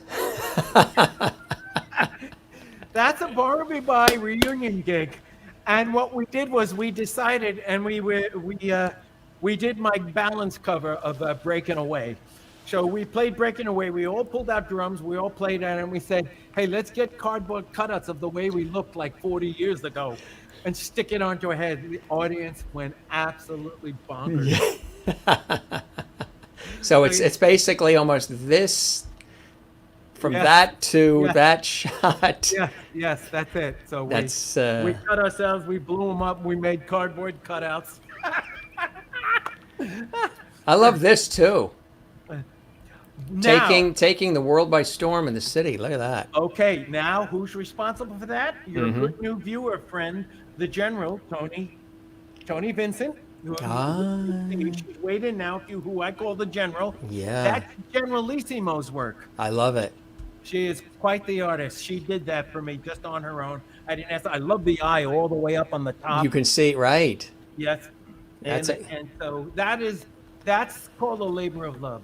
That's somebody who loves me. And I love her too, and it's very nice. There's the infamous Blues Magoos electric suits.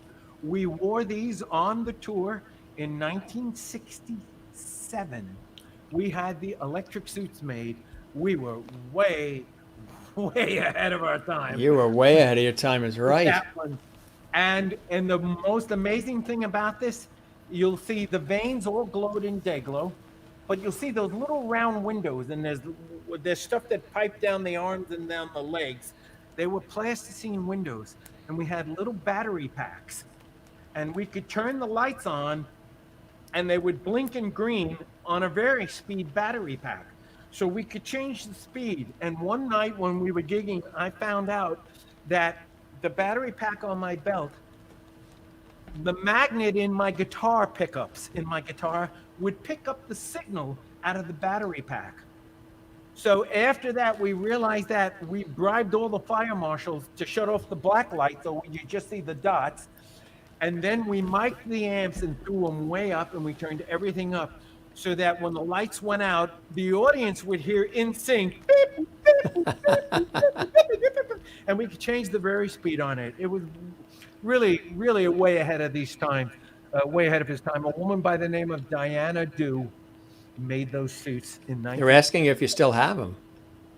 I have mine. One was issued, one is in the Smithsonian Institute Oh, fantastic. in a centennial time capsule to be opened up in the year 2065.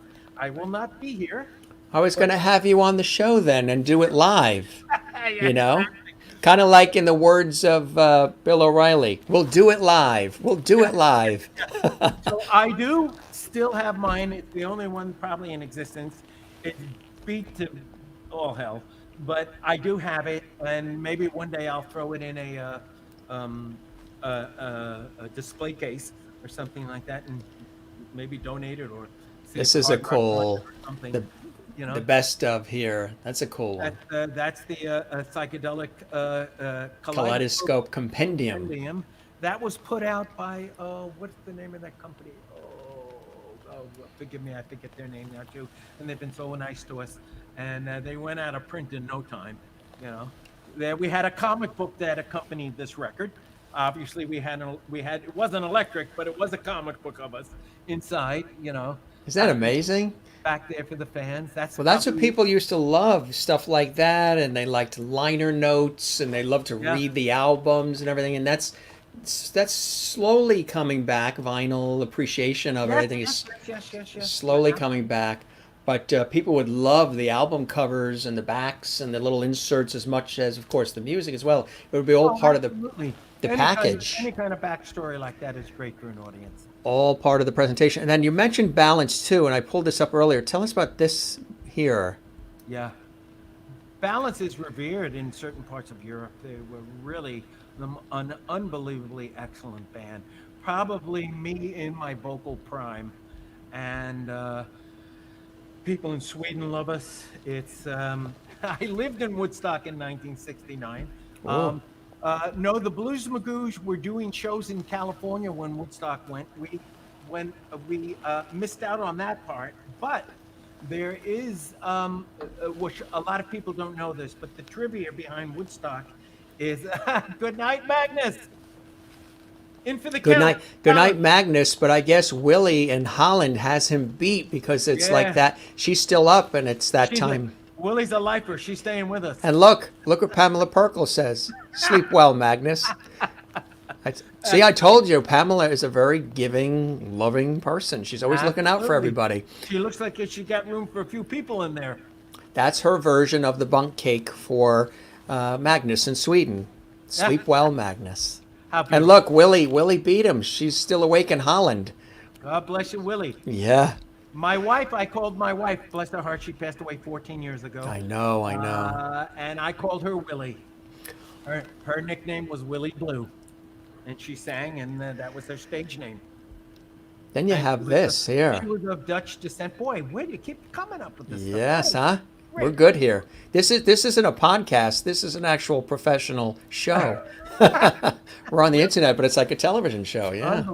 Unbelievable. So that's a mix of everything there, huh? Yeah, I did hair in New York when I tell people I did hair, they think I was a hairstylist. Right. I was in the original Broadway production of Hair for a year and a half. What was that like for you? What was that experience like? I mean, that had to be extraordinary. It was extraordinary. It was sheer insanity because there were a lot of freaks in the show, and the show was based around a lot of freaky stuff.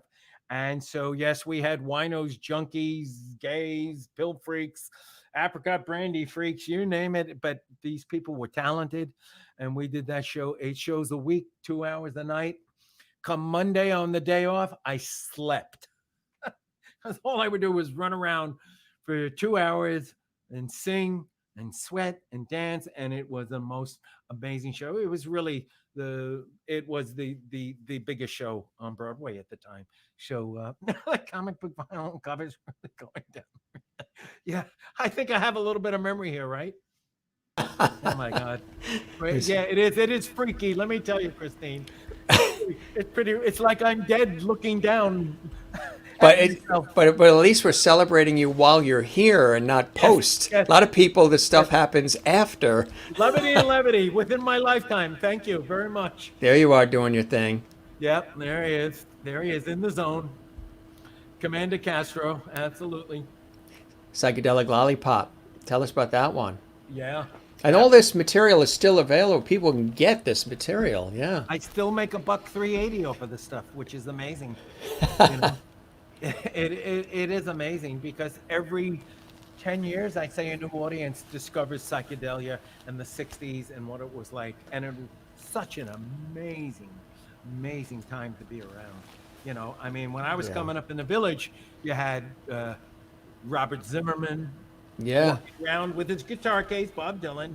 Hendrix would come in and jam with us on Sunday afternoons. And he was Jimmy James in the Blue Flame before he became Jimi Hendrix. You know, you had Richie running around. You had then the old great folkies, you know, Phil Oakes, oh my God, Dave Van Ronk. I mean, all these great things. See, I was a young little kid, so I came in the Village at the tail end of seeing folk go to electric. You know, so it was a great time. So did you know the Weavers and Peter, Paul and Mary? Yes, I remember them. Yes, absolutely. Yeah. I used to listen to them, and that was the whole thing. As a matter of fact, the first song I ever learned was Greenback and Dollar by the Kingston Trio. The Kingston Trio, yes, the Kingston Trio. Learn on the guitar. And one of my dear friends is Buffy Ford Stewart, the wife of John Stewart, Kingston Trio. Yeah. We actually went to her house. This is for my professional work, television news magazine. I do it in New York. And show. We flew to her house just north of San Francisco. She invited us in, and he passed, of course, in around 2007 or 8. Yep. And She is Mary a singer. Travers passed, yeah. Mary Travers, I interviewed her in public television, as well as Paul and Peter. They were fabulous. But Buffy opened up her home, and we did a whole thing at her home and took us around the entire house and talked about John and their life together, the son. She's now a grandmother, and she's a singer-songwriter, children's book author herself, but she's been through a lot of physical things in her life, and it's amazing. It's a small world, too, isn't it? Well, our community is. It's a small, you know. it's really a small world. And June's here, our friend June. June Spoon. Oh, you're gonna have to you're gonna have to go back and watch this one again. This has been amazing, Yeah, June. Spoonie, Oh we boy, got a few in here, absolutely. the audience was singing and all kinds of cool stuff. And You made the final cut, Spoonie. well, just June, you can watch. You made the final cut. You can watch it, of course, on YouTube in the archives. Oh, that's Peppy nice. Magoo, looking like anybody wants to see this again, just go to the YouTube channel and the link is the same, Wonderful. so you can watch it again. Oh, that's great that I can send people to this. You can say if you missed it, they can see the whole thing on YouTube as well. And I mean, when you look, this is again, that's what you said was the lava lamps. They were called the Blues Magoos Psychedelics. That's a cool shot. Oh yeah, there's a nice shot. That was a real studio shot. Oh my God, that's my friend's name who did that. Oh my God, forgive me. I forget his name right here on the spot. But he was doing a thing. Yep. Oh, my friend Fred Appel did that. He threw me in the eyeglasses. He threw shots of me inside the frame. Yeah. Shades. And now that June is here, we went through these already, June, but in case June wants to see. June is a lyricist, world-class lyricist, among other things. And we showed these earlier, June, but we're showing them again for you. June wrote a portion of the lyrics with me in for Rockin' the Planet. And, my whole life, anytime somebody made lyrics, you always said, oh, June, Spoon, Moon, if you're looking for rhymes. So I just started calling her Spoonie for June, Spoon, Moon. And so to me, she's been Spoonie ever since. Look, they're already asking for you to come back, too. Oh. They want you back, and we're not even done. They want you back. How lovely. Oh, yeah, June, you'll enjoy this episode on the... Now, you wanted to do something for us live, too, right? Which is boy. Awesome, Okay. awesome. All right, this is, let's see. This may not be the easiest thing in the world. Well, at least the chair swivels. My hands are all clammy and everything. And I don't know that this chair is the best here. I got arms on this thing. Let me Let's see. tell us about the... we're going to do a full screen, and tell us about the guitar and everything. And Well, 5 years ago, I bought a little condo on the water in Lake Worth Beach, Florida, as a little present to myself. And let's see if we can. Oh, there we go. Something like that. And naturally, since I decided I was going to spend some time down here, I said, well, I got to put a little satellite. In New York, I have a house. Yes, excuses are like assholes, Jim. Everybody's got them. Exactly.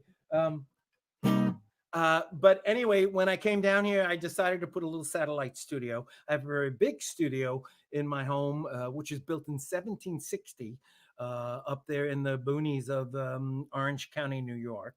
And so I decided to put an identical software kind of studio down here. And then I said, all right, well, what do I need? I need a keyboard for pianos and doing all the synths and all that kind of stuff. I'm going to need an acoustic. So I found this little Martin acoustic. I bought it. This is not wood. It's a composite. It's like a resin, because I felt if I spend a long time not being down here, wood warps. And I figured in the hot Floridian sun, it wouldn't warp. So it's crusty, dirty. I'm sorry. You can see it hasn't been played in a while. So more excuses. And then I bought a bass and a few guitars so that I can do all the things I like to do. So Jim, I guess I'll give you a little bit of a sound check, because I have no idea what the audience is hearing. sounded good from this angle here, from Broadcast Central. It sounds really good. You can hear that? Absolutely. Maybe just a tad louder if there's volume. Maybe just a little. Okay, so then let me get a little closer. This is going to be a real challenge here. Let's see how this is. Nice. Very nice. Okay. So, getting back to Richie Havens. When I met Richie, he had this song called Follow, and I loved it to death. And after he died, I've done a video for Richie and different things. And after he died, I felt so sad that I didn't have anything for him with me. So what I did, look at Carla. So thank you, sweetheart. You are a lovely levity. That's it. The lovely Lennon sisters. Anyway, so what I did was I took a song of mine and a song of Richie's, the first song he ever played me, and I morphed them together as one. So I made a marriage of Richie and I. So half the song is mine and half the song is Richie's. However, my version of Richie's stuff, the melody is kind of there, but it's not really the way it is on Richie's record, because I wouldn't even attempt to do anything that Richie did and pretend that I could even sound like him. So I did my own thing. Apparently, Richie was a great troubadour, and he did other people's music. And forgive me for I don't know, I forget the writer's name on this. But anyway, I'm going to try this. Here we go. Let's see.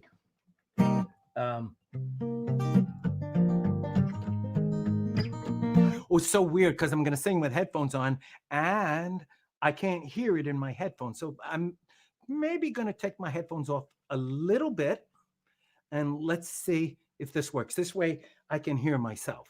And let me get my little crest in the center. And just the sign of a true genius. That's What's all that? it is. Just another sign of a true genius. Let's see. Oh, there. Okay, here we go. Anyway, I'm going to try it anyway. So Here you go. The incomparable Peppy Castro. Well, maybe I should tune it first. Sorry, kids. This is, as you can see, nothing is scripted. There's popcorn and hot dogs at the that's snack the center. That's the joy of doing this. That's it. Tony Vincent says Richie You don't know Peppy what's going to come mashup. out of Jim's mouth. And we're live. Or mine either. Here we Yeah. go. 3, 2, 1. All right. Here we go.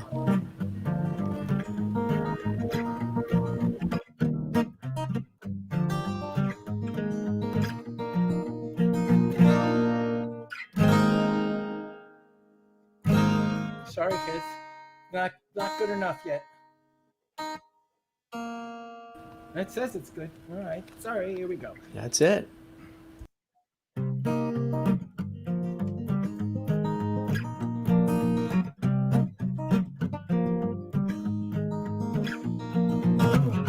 Breaking out of the sky, you came. You blocked out the sun in my eye. Could never have guessed. Oh, why do I feel so blessed with your love? You're the only one that I've been thinking of. And if everything in life ain't what it seems, then don't mind me. 'Cause I ain't nothing but a dream. Ooh, but a dream. Like the rain falling down, I fell, and now I feel love all around.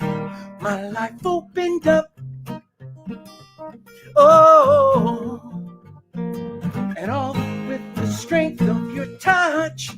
It's clear to me that there's no place that I'd rather be. And if everything in life ain't what it seems, then don't 'cause I ain't nothing but a dream. Ooh, but a dream. Let the river rock you like a cradle. Climb the treetops, child, if you're able. Let your hands tie a knot across the table. Come and touch the things you cannot see. And close your eyes, child, and fly where I can hold you. Let the sun rain down and let the clouds enfold you. And if you can't hear the words that I've just told you, if everything in life ain't what it seems, then don't mind me, 'cause I ain't nothing but a dream. Ooh, but a dream, yeah. And don't mind me, and I will follow, 'cause I ain't nothing but a dream.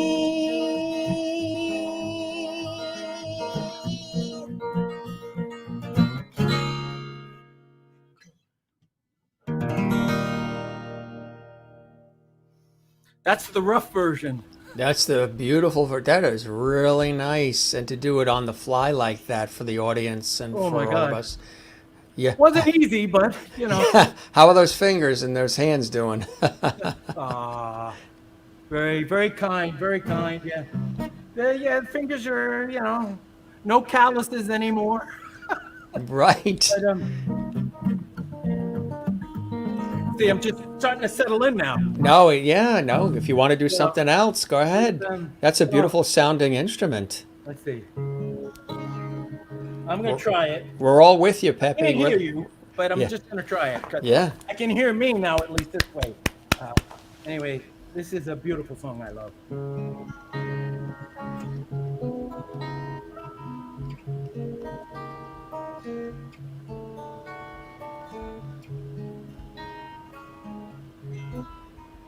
Gosh. Fingers. What happened when you find someone special and you don't want to chase it away? How often does the love hit your doorstep? When it comes, you just want it to stay. Well, I just can't ignore what my heart is to do, 'cause I can't be afraid to love you. Didn't ask you to be, but you rescued me.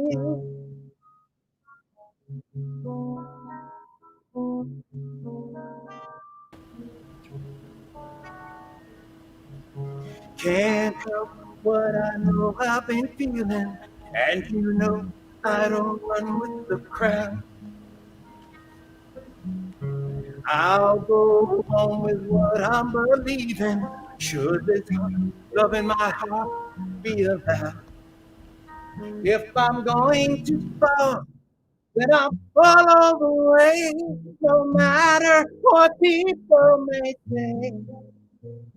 Didn't plan it to be you, 'cause you rescued me.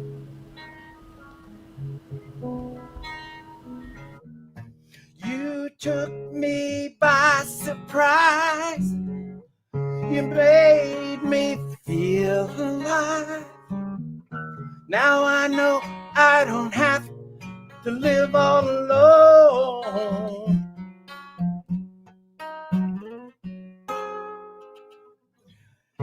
What happens when you find someone special and you don't want to chase it away? How often does a love hit your doorstep? When it comes, you just want it to stay. Well, I just can't ignore what my heart says to do, 'cause I can't be afraid to love you. Didn't plan it to be, 'cause you rescued me.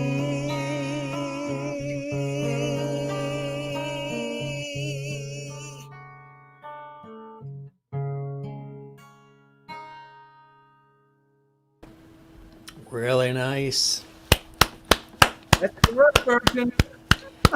You know, I don't know. You may want to consider this going into this for a career. Have you thought about going into music for a career? Listen, the way I feel tonight playing this thing without any rehearsal is not. I mean, Sweating. he's bleeding, folks, and sweating. I mean, he doesn't just do this for anybody. He's doing it for our lovely audience here on the Jim Masters Show Live. Masterful, without a doubt. So, Right. Anyway, that's a. Look. Not my bad. Look at what Holland is saying.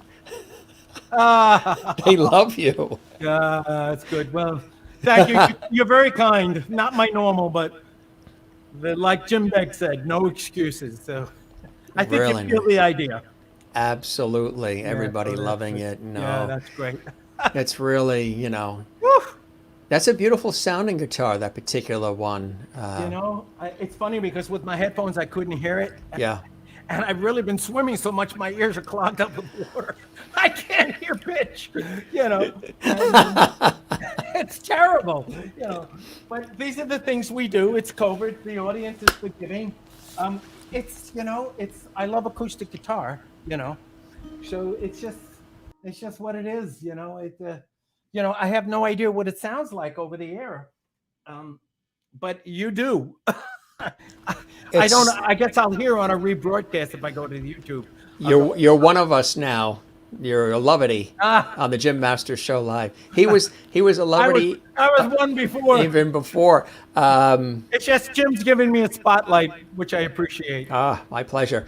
It's the guitar sounded amazing. Oh my God, I even blew the lyrics. I can't even believe this thing. My own lyrics. I'm blowing lyrics. It sounded awesome. Yeah. It's amazing how that guitar can resemble the sound of a flugelhorn. It felt like a flugelhorn. Believe me, trust me. I'm like, what I get. You know, I got to do exercises and to even get my hands going. Pamela Perkle in Kansas City. There we go. PP. She loves that. Now at OPP.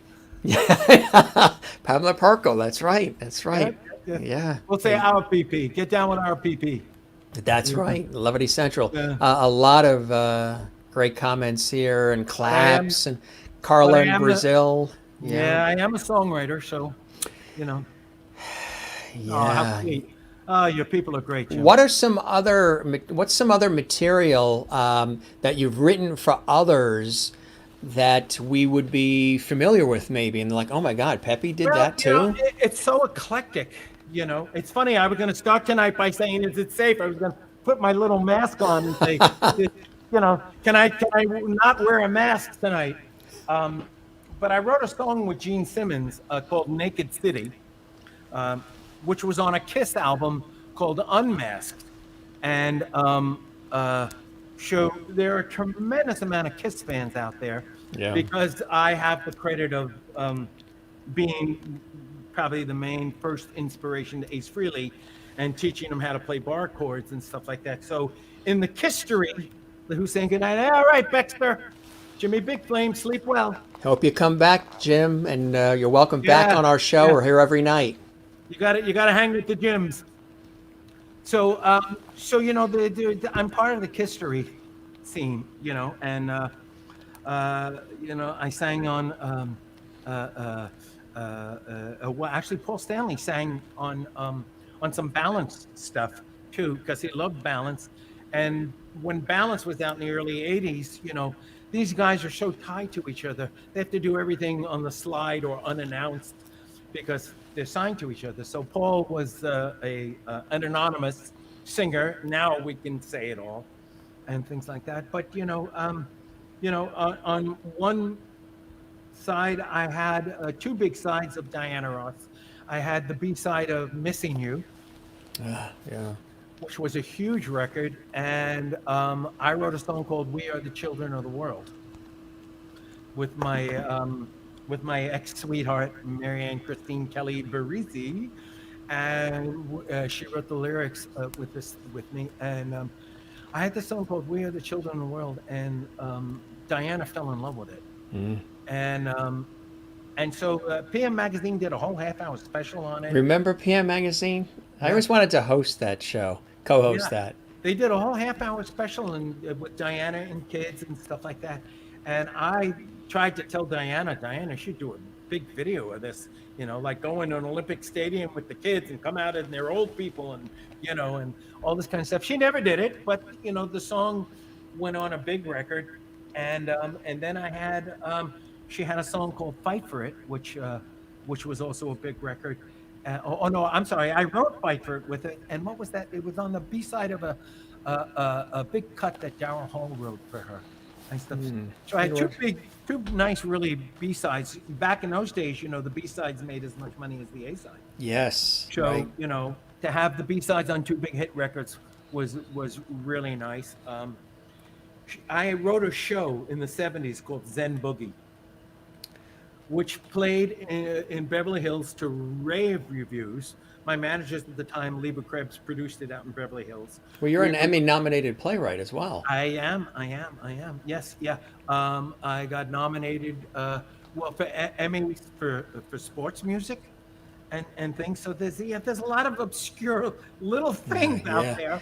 You'll laugh. I've always loved production music and news themes and all of that. I've always loved that stuff. Well, 20 years in the jingle business brought a few things, and luckily. Did you have your own company, like a Jam Productions in Dallas, or did you work with a bunch of different people? I worked exclusively for one company, and then they split up.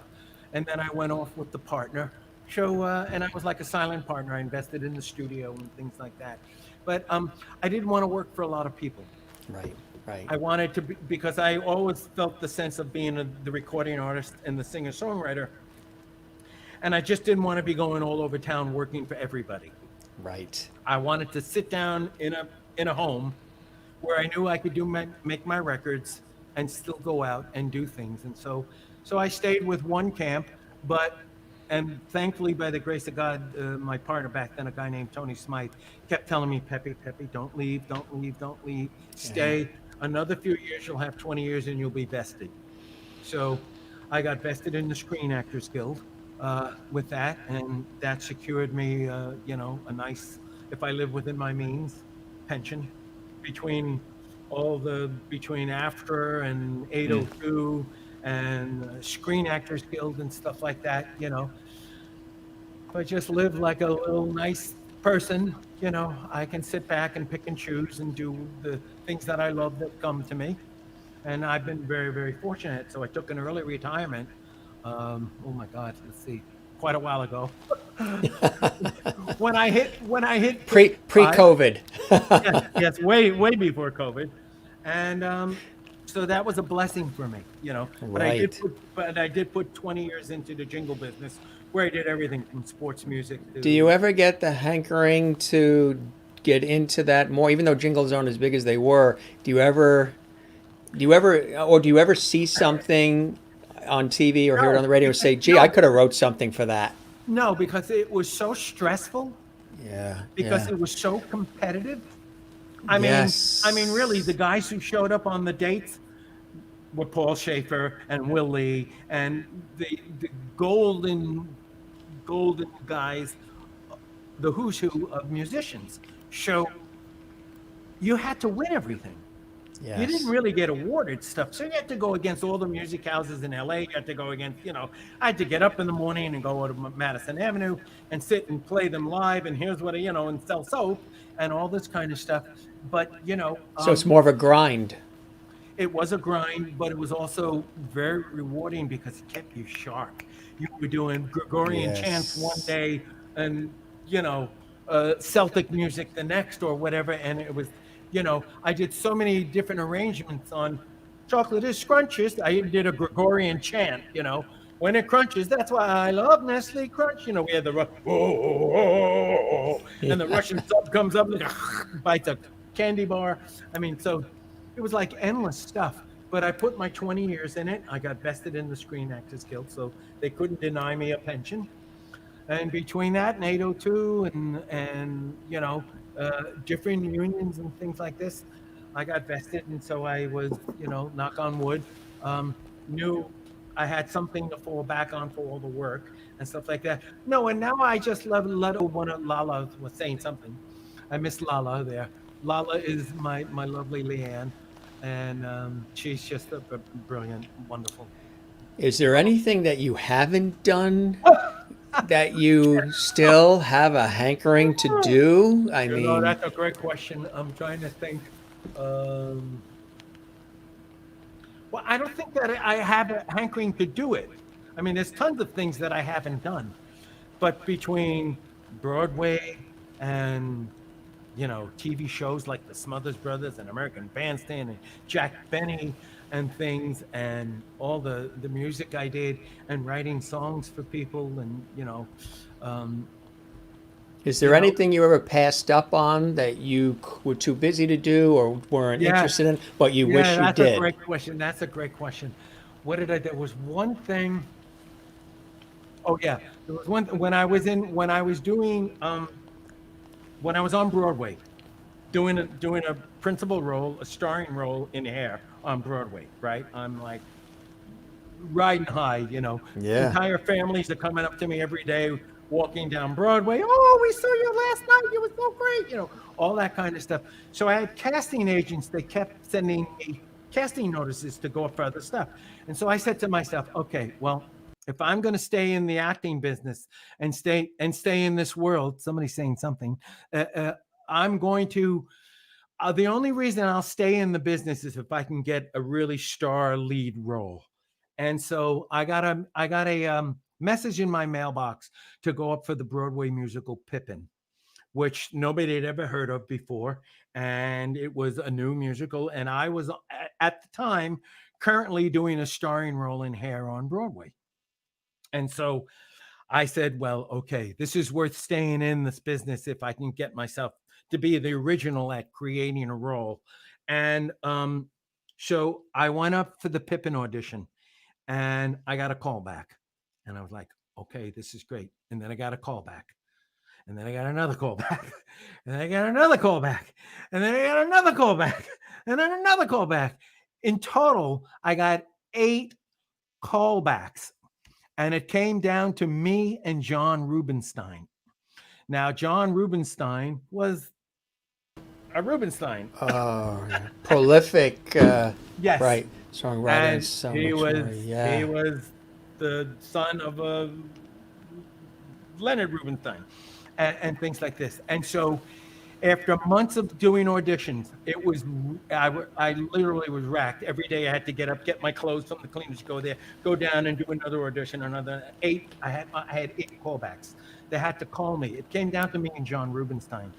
And when we were sitting in the theater and all the suits were out there, and 10 of them, and we're there, and it's me and John, and I went, this is John Rubinstein. I said, there's no way I'm getting this. They're going to give it to John, you know?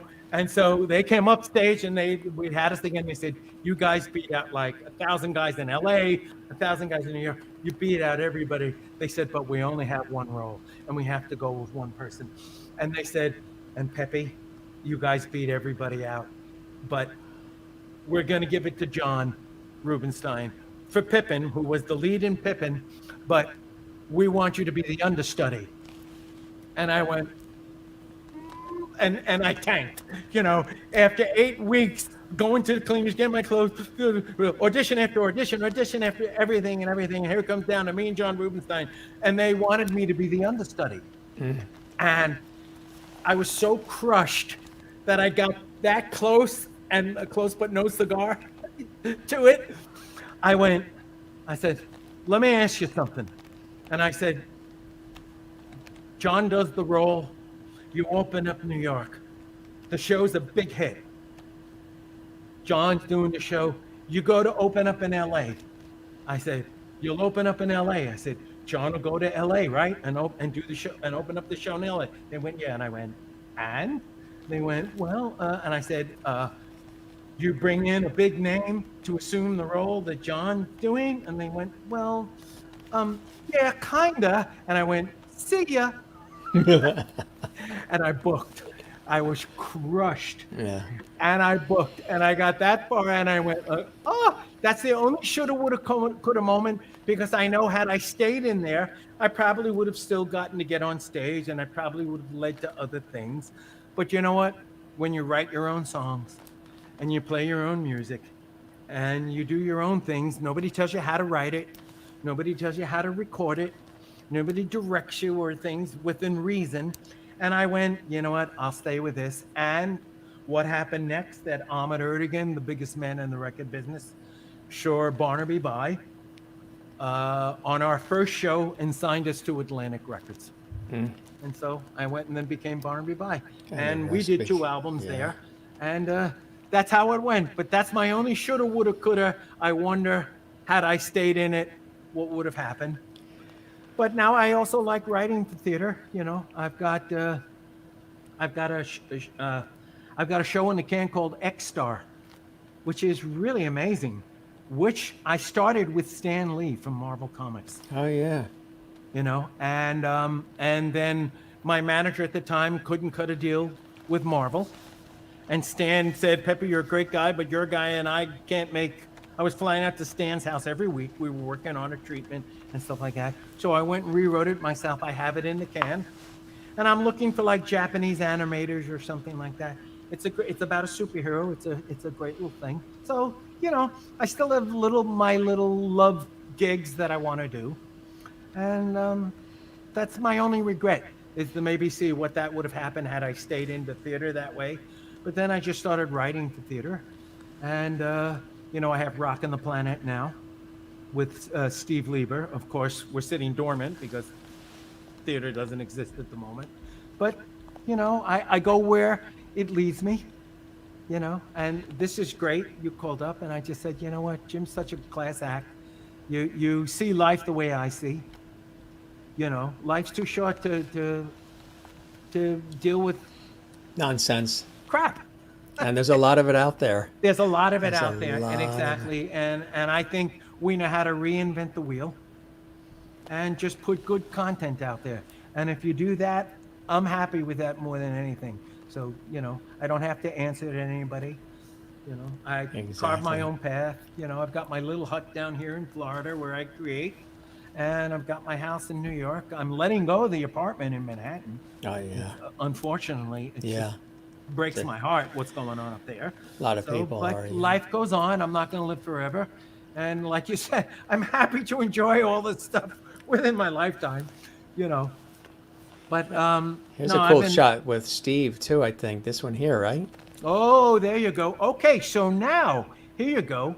On the viewer's right, and the viewers left, they're brothers, okay? And there's me in the middle, and there's Steve Lieber, the infamous Steve Lieber.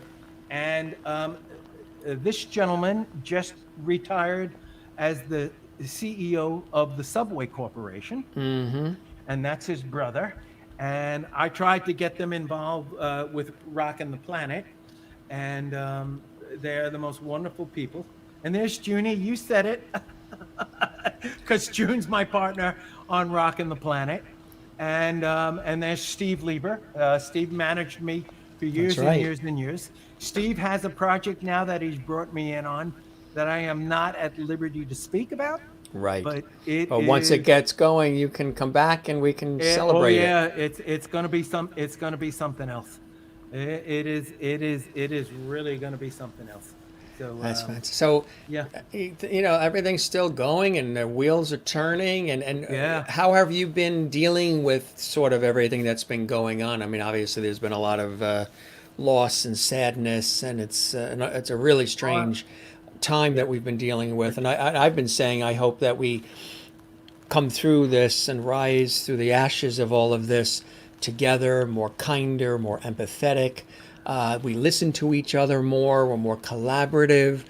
Well, And less divisiveness. Let's just come together and move forward in the most empathetic, loving way that we can. That's my hope. I don't hope we go back to normal. I hope we go towards better. well, you have the gift, and I like to think I have the gift, which is why I don't keep any of that negative content on my page. I don't either. It's like life is too short, and we don't need to do that. We're fighting an uphill battle because it seems like it has to get worse before it gets better. And we are definitely in a correction, Yeah. And it's I know I'll come out of it on the other end because the universe always wins. So in that respect, I have great faith. I mean, I do consider myself a universal person, and I think on those terms and stuff like that. I just try and put something good out there, and you hope that it resonates with people. And what you do and what I like to do, that's the medium is still the message. Jen is Zen. Yes, she's got it. And I did write a show called Zen Boogie, which was a big show in the 70s. That's right. Which ran in Beverly Hills. That's another one. Did you hear that, Jennifer Barry? Jen is Zen. He wrote Zen Boogie. Yeah, Zen Boogie. Zen Boogie was a great show. It ran in Beverly Hills in 1970 something. So there's lots of stuff. But yeah, we have to stay on message. We do it because we're fighting an uphill battle right now, because obviously certain things are going to get worse before they get better. But it doesn't mean that we have to give in to that. And it doesn't mean that people within our realm and people we touch can't be part of the way we see it, as opposed to people who fall down the rabbit hole. And so, that's the blessing we have of the option of being positive or being negative. I choose to be positive. I like to think it's our calmer. I know you do too. I know you see it. Yeah, all right, and it's everywhere. Yeah, the show was called Zen Boogie, and it was quite a show. 1978, I did that in Beverly Hills, and yep, I heard. Oh, awesome, great, good, and Cher cut a song out of that. And it was just a great time in my life. I continue to keep that mantra. It's just mantras are good. Yeah, mantras are good. Yeah, got to put the positive thing out there, because we're fighting this overwhelming negativity right now, and it's going to get a little worse before it gets better. It is, but it will get better, and it's got to run its course right now. Mm-hmm. Right. Unfortunately, being in an election cycle means all bets are off. It has nothing to do with people. No, it's all. People come second. Yeah. The power comes first. The power and the power base, and then they'll think about the people with whoever wins. Unfortunately, that's how that stuff goes. But I know you're a like-minded, positive entity, and what you put out is that. And that's why I love you. And, this is just a microcosm of all the things you do. And I don't know if your audience realizes it, but this is probably the baby side of you in comparison to all the stuff that you do. It's why I can't keep up with you half the time. because you do so much. I'm a singer-songwriter. I sit in my hut. I write songs. I throw things up against the wall and put it out there and try and put good messages out there. But you're like, whoo! You're standing over a pie. You're standing over, God knows what. Everything in life in general. You are a lifer. Amazing. You're an amazing guy, and I'm happy we are friends. And do this. And yes, I'm happy to do this again. We'll have much more content. I'm happy your listeners and people. There you go. It's so true, Renee. It is so true. Life's too short.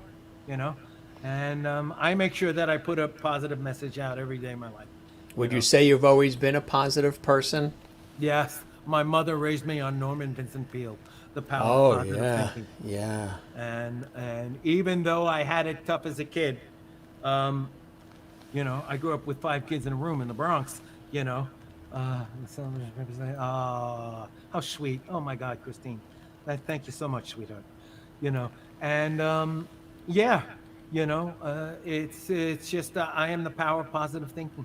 You know, you have to. You have to. It means something. It's you know, it's what you put out is what you get back. You know. Oh, beautiful. Oh, how sweet. And blessings to you, sweetheart. Merlin. You sound like you're very happy. What a great name, Merlin. Like, there we go. Carla in Brazil, still with us Yes. in South America. Beautiful. And that's really the message, you know. You can't get caught up in the negativity of life, you know. It'll just, you know, it'll take you down. It will take you down, right? You know, what you right. put out has meaning, you know, and others don't see it, fine. Doesn't mean that you have to fall into that trap. I mean, I go down the rabbit hole at some points. Sure. You know, like everybody else, I'll get caught up in stuff, and then I, you know, and when you fall down a rabbit hole, you're there forever. Yeah, right. And You not know, everybody like, throws you a lifeline why did I either. say that? Why did I even go there? You know. Right, right. So, Norman Vincent Peale, The Power of Positive Thinking. And I'm a Libra, so we're all about balance and harmony. So we're Yeah. trying to balance everything out and be harmonious. So we really have our work cut out for us during all of this. We're fighting the uphill battle because we're fighting negative forces right now, which are just overwhelming. But it's a cycle. It's a life cycle. It's a correction, if you will, you know, and it's going to take a while, but doesn't mean you have to be part of it. Right. Doesn't mean that, you know, we are an antidote, Right. you know, music fields.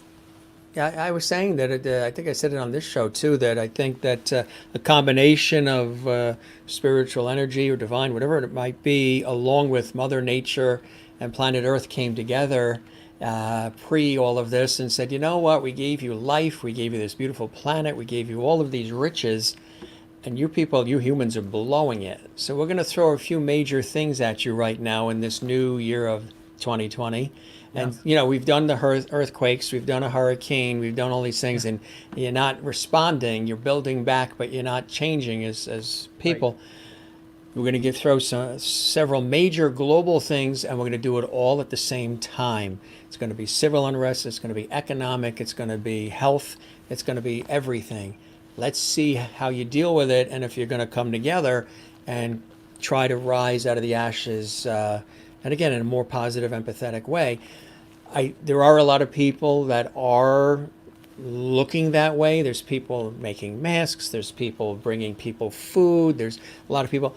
And then there's people who also are not, you know, interested in doing any of that or part of that. But I think there's a lot of people who are really good and positive who are rising to the surface now. They might have been silent before because they felt muffled, but now they've said, you know, enough. This Earth's not going to continue to spin on its axis the way it should if people who are positive and good and try to do well for each other as well as themselves, you know, collectively, are not participating and helping to turn things around in a positive, more long-lasting way. So I see bubbles of people who really want to have a voice and who want to inspire others, like you do in your work, I've tried to do in mine, rising to the surface, and I'm seeing more of that in a positive way.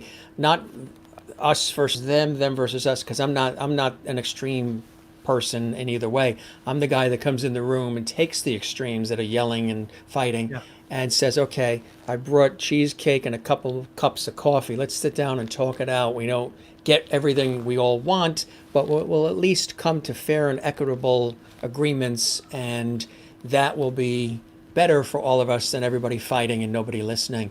So that's my hope. I hope that we go in that direction. Well, we're in virgin territory because life has evolved to a point, especially with social media and everything, to where I know that if I pick up a phone and have a conversation with somebody, the content is entirely different. There's my lovely Lala. The content is entirely different. If I text something, boy, can it be misconstrued, and things get taken out of context with texting and all that kind of stuff. Yeah. If you have a conversation with somebody and you speak to somebody, the content's radically different. So Yes. a lot of the online stuff is tough because people just get all worked up and you don't get the meaning behind words sometimes, or you can take the words differently and things. So it's really tough. Now I save a lot of my comments to just pick up the phone and speak to somebody privately Yes. instead of posting on Yeah. somebody's page, because it's like embarrassing somebody in public, Yeah, and it's very dry and clinical and Yeah. sterile. It's very sterile and is. all. It is. And I was saying, and a couple of people had said, "Wow, I never thought of it this way." But now that you describe it this way, Jim, and that is, how we're social distancing, and we really don't like it because we can't just go see our cousin, and we can't just go see our friend and hug them and go for dinner here, and we can't do any Right. of these things. We haven't been able to do it for months. But we kind of were already social distancing before we were told we had to for our own good, because we had our heads, everybody had their heads stuck in their cell phones, stuck on Sure. social media, watching what everybody else is doing, and not really coming to the table and not communicating. You can go to a restaurant and you see four people at the table and they're all on their cell phones. Yeah. So we were already sort of social distancing. I Yeah, remember and that happened way before COVID. way before COVID, and I remember how many people were saying, how come nobody says please, nobody says thank you anymore, nobody says you're welcome, where's all the nice people, where's the civility, where's the respect? People were already complaining about that prior to all of this happening. Yeah. So all of this has happened, and now we have an it's global. opportunity. We have what could be, through all of the horror of it all, and it is horrific in many ways. We all know people who have been ill or what have you, but we have an unprecedented opportunity that could be incredibly beautiful. Well, that's always there. It's always there throughout life. It's how people deal with it. There's always the markers of where it can go and where it is. Good night, Jim and Peppy. Good Merlin night, in Merlin. Canada. Yes. Yeah. And so we're putting people to sleep. So, but that's okay. Yep, there we go. Really? Good. Hey, everybody, 3:30. God bless her. She's amazing. She sticks Yeah, with us. what you put out is what you get back. Right. It's that simple. It's just like you're responsible for content on your show. I'm responsible for content that I put out in life. Exactly right. And that's the way I don't worry about anybody else. I worry about my own karma and my own sense of peace of mind. If people want to come along on the parade and they enjoy who I am and what I do, wonderful. If not, so be it. Then there's other options. But I'm yeah. going to make sure my content is positive and not negative. Absolutely. As we get ready to wrap with this positive message, which we always, our show ends up always with our guests wrapping in this way, getting deep and getting conversational, which I love because I like to do I'm a conversationalist and communicator anyway. It's healing. It's very healing. When you look back at all of this, your career, your life, the impacts you've made on the lives of many others through the music, through being in the bands, doing jingles, just everything that you've been involved in, theater, the whole thing, and you see all of this and you think back, because a lot of times we're busy in our lives where we don't have time to look back. This is a beautiful time we're living in right now. We're taking time to look back. Mm-hmm. Is really, really, really, really important. And when you look at all of this, your body of work, the experiences you've had, all the hard work, the toil, the effort, like I've said, and we've talked about this on this series, the Jim Masters Show, one of the key things is to always make all of this that we do when we're in the creative arts look easy, look fun and effortless, and not necessarily dwell on all of what it takes to make it look so effortless and easy, because we want folks to have a good time and we want them to enjoy the experience and not dwell on what it takes. But when you look at it all, what are some of those blessings that continue to inspire you, that come to mind when you see all of this? which is amazing.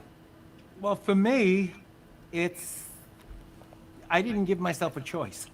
Either I was going to get it or it was going to get me. There was no safety net for me. Growing up as a kid, I left home at 14. So that's it. You know, I ran around the streets of New York and, you know, I starved and I did whatever I had to do because I had a passion for something. And it was never about being a rock star or making money or doing anything. My total motivation was spiritual. I loved music and I had a gift and I was given a gift by the grace of God, which um, once I found it, then I was able to go through that portal and say, this is where I live. This is who I'm going to be. So it, you know, raised on Norman Vincent Peale's power of positive thinking and stuff like that, you know, by the grace of God, you know, my mother had she had a horrible life, you know, and yet through it all, she was able to persevere, raise 5 kids in a, you know, in a room in the Bronx, and with an invalid husband who was ill and you know, crippled for 26 years. You know, it was sad, but I was able to take care of her in her later years, which was a blessing for me. You know, I just think the medium is still the message. You're responsible for who you are and what you put out into the world. You know, and I just made a pact with myself that I was always going to be a positive kid. You know, it wasn't going to be like, oh, I'm a rock star or this or that, or, you know, it was no more. It was about being a positive entity and putting something out. And I didn't care about the norms or what was fed to me, or don't speak to them. You're a rock star. You can't talk. You have to do this. You have to distance yourself a little bit. I mean, I heard it all down the road, but that's not who I was in nature. You know, and fortunately I got these messages as a kid, you know, but at the same point in time, I was not happy with my childhood. I wasn't happy growing up with 5 kids in a room in the Bronx, you know, being razzed and all that kind of stuff, you know, for different things, you know. Were you always an old soul inside? No. Were you ahead of your time? No, not until I found music. Music is what did it. Music was the portal. When I learned my first guitar chord, it's like the heaven opened up. Yeah. Because I had no training. Nobody taught me anything. And I had one kid show me a guitar chord. And when I did that, it's like the world opened up, and then nothing else mattered. School didn't matter. Nothing mattered, because as a child, I loved to sing. Singing was everything to me. And then one day the portal opened up. When I learned that E minor chord on a guitar, all of a sudden, sky opened up, it zipped up, and God said to me, hey, you can be 2 people. Being a Gemini, I guess it resonated, but it's like, you can also be the singer and you can be the musician. And once that happened, I never looked back. And then when I realized I could accompany myself, then that's the only thing that mattered to me in the world, was to learn how to play guitar. And that was my journey. And that's where I went from then on. I just went like, okay, I can do this. And I just begged, stole, slept on floors, did whatever it took. Ran from truant officers. Sure, whatever it took.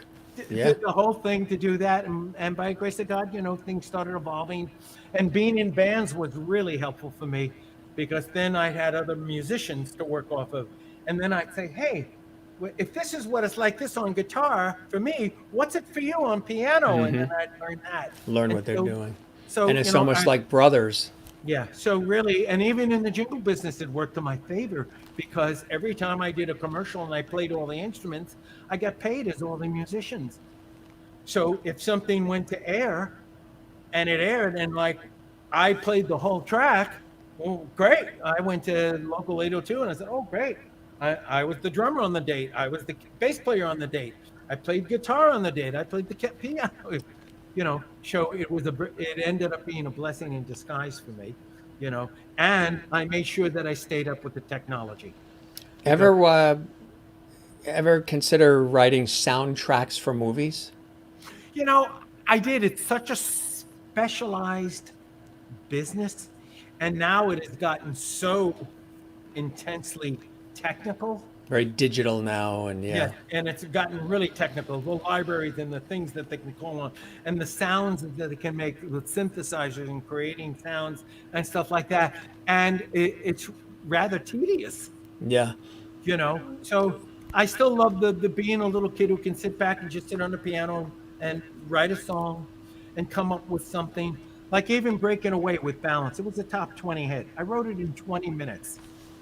And when I wrote that, I remember sitting in my apartment in New York and bump, dump, dump, dump, dump, dump, dump, dump, a change to keep me waiting. Can't explain, and it just came out. And I had the song in 20 minutes. I pushed myself back and I went, whoa. And I went, where did that come from? Something came through you. And it came through me. And I remember going to God, thank you, God. Oh my God. Yeah. And I wrote that thing in 20 minutes. And I was a vessel. It just came through me. You were conduit. Yeah. And so, music is a spiritual high for me.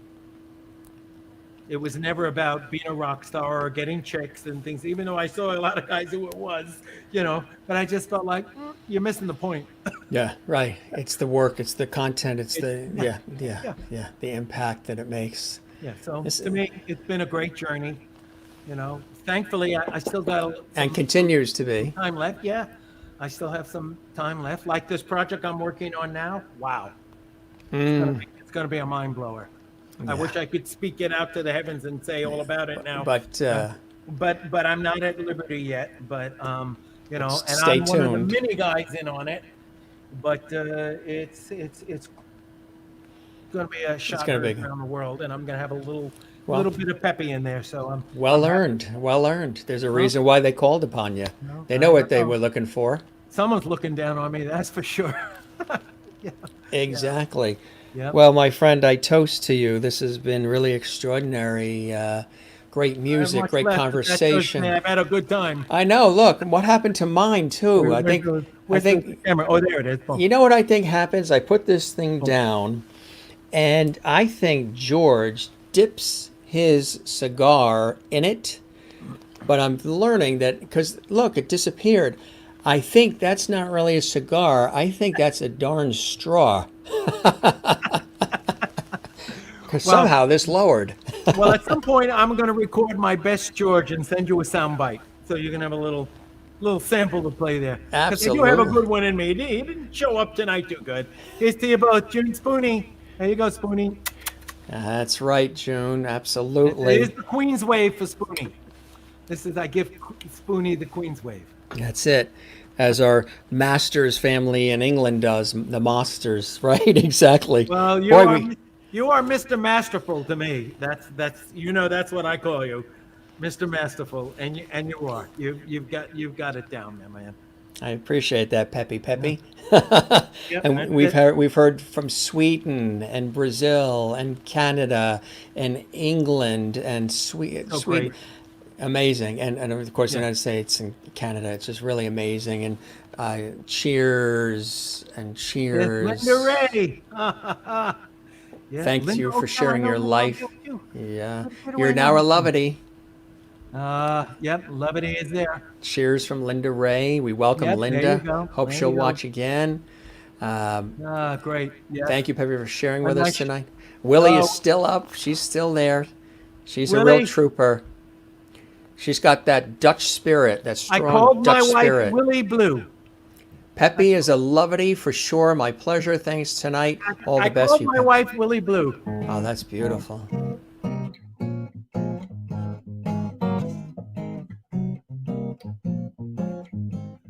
Willie Blue, I've been there and back with you. Nothing I'd rather do than be with Willie Blue. Baby mine, I think about you all the time. So in love with you, my Willie Blue. That's for Willie. And Willie will sleep very, very soundly tonight. Yes. Unfortunately, my Willie went to sleep 14 years ago from ovarian cancer. Yeah. And so you see, life does walk crooked lines. But there we go. Blessings to you, Willie. That's right. Thank you for staying up for us. And Ernestine in North Carolina loving it as well. And Hey, she's you're a thanking class you. act, Jimbo.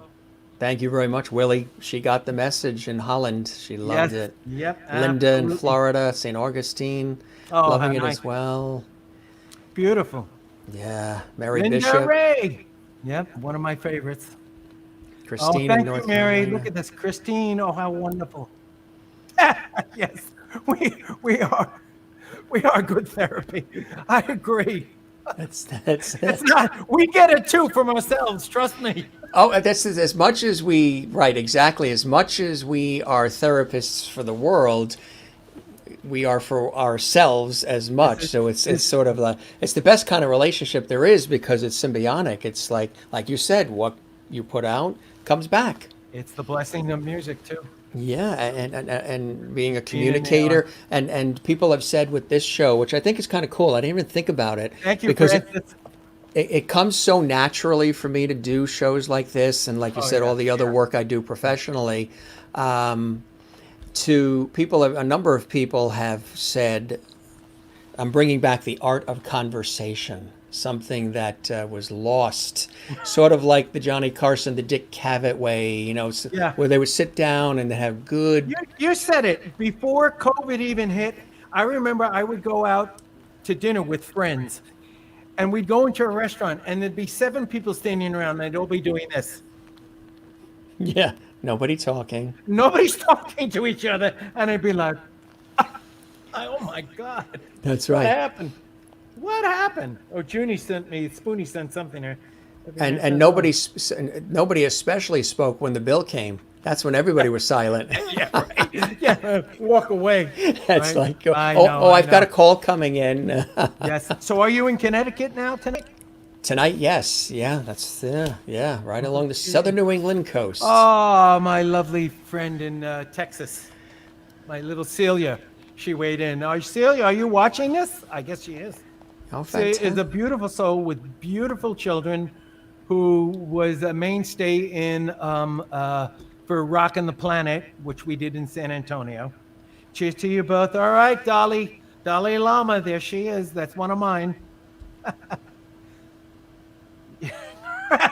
Yeah, right. Love it. Yes.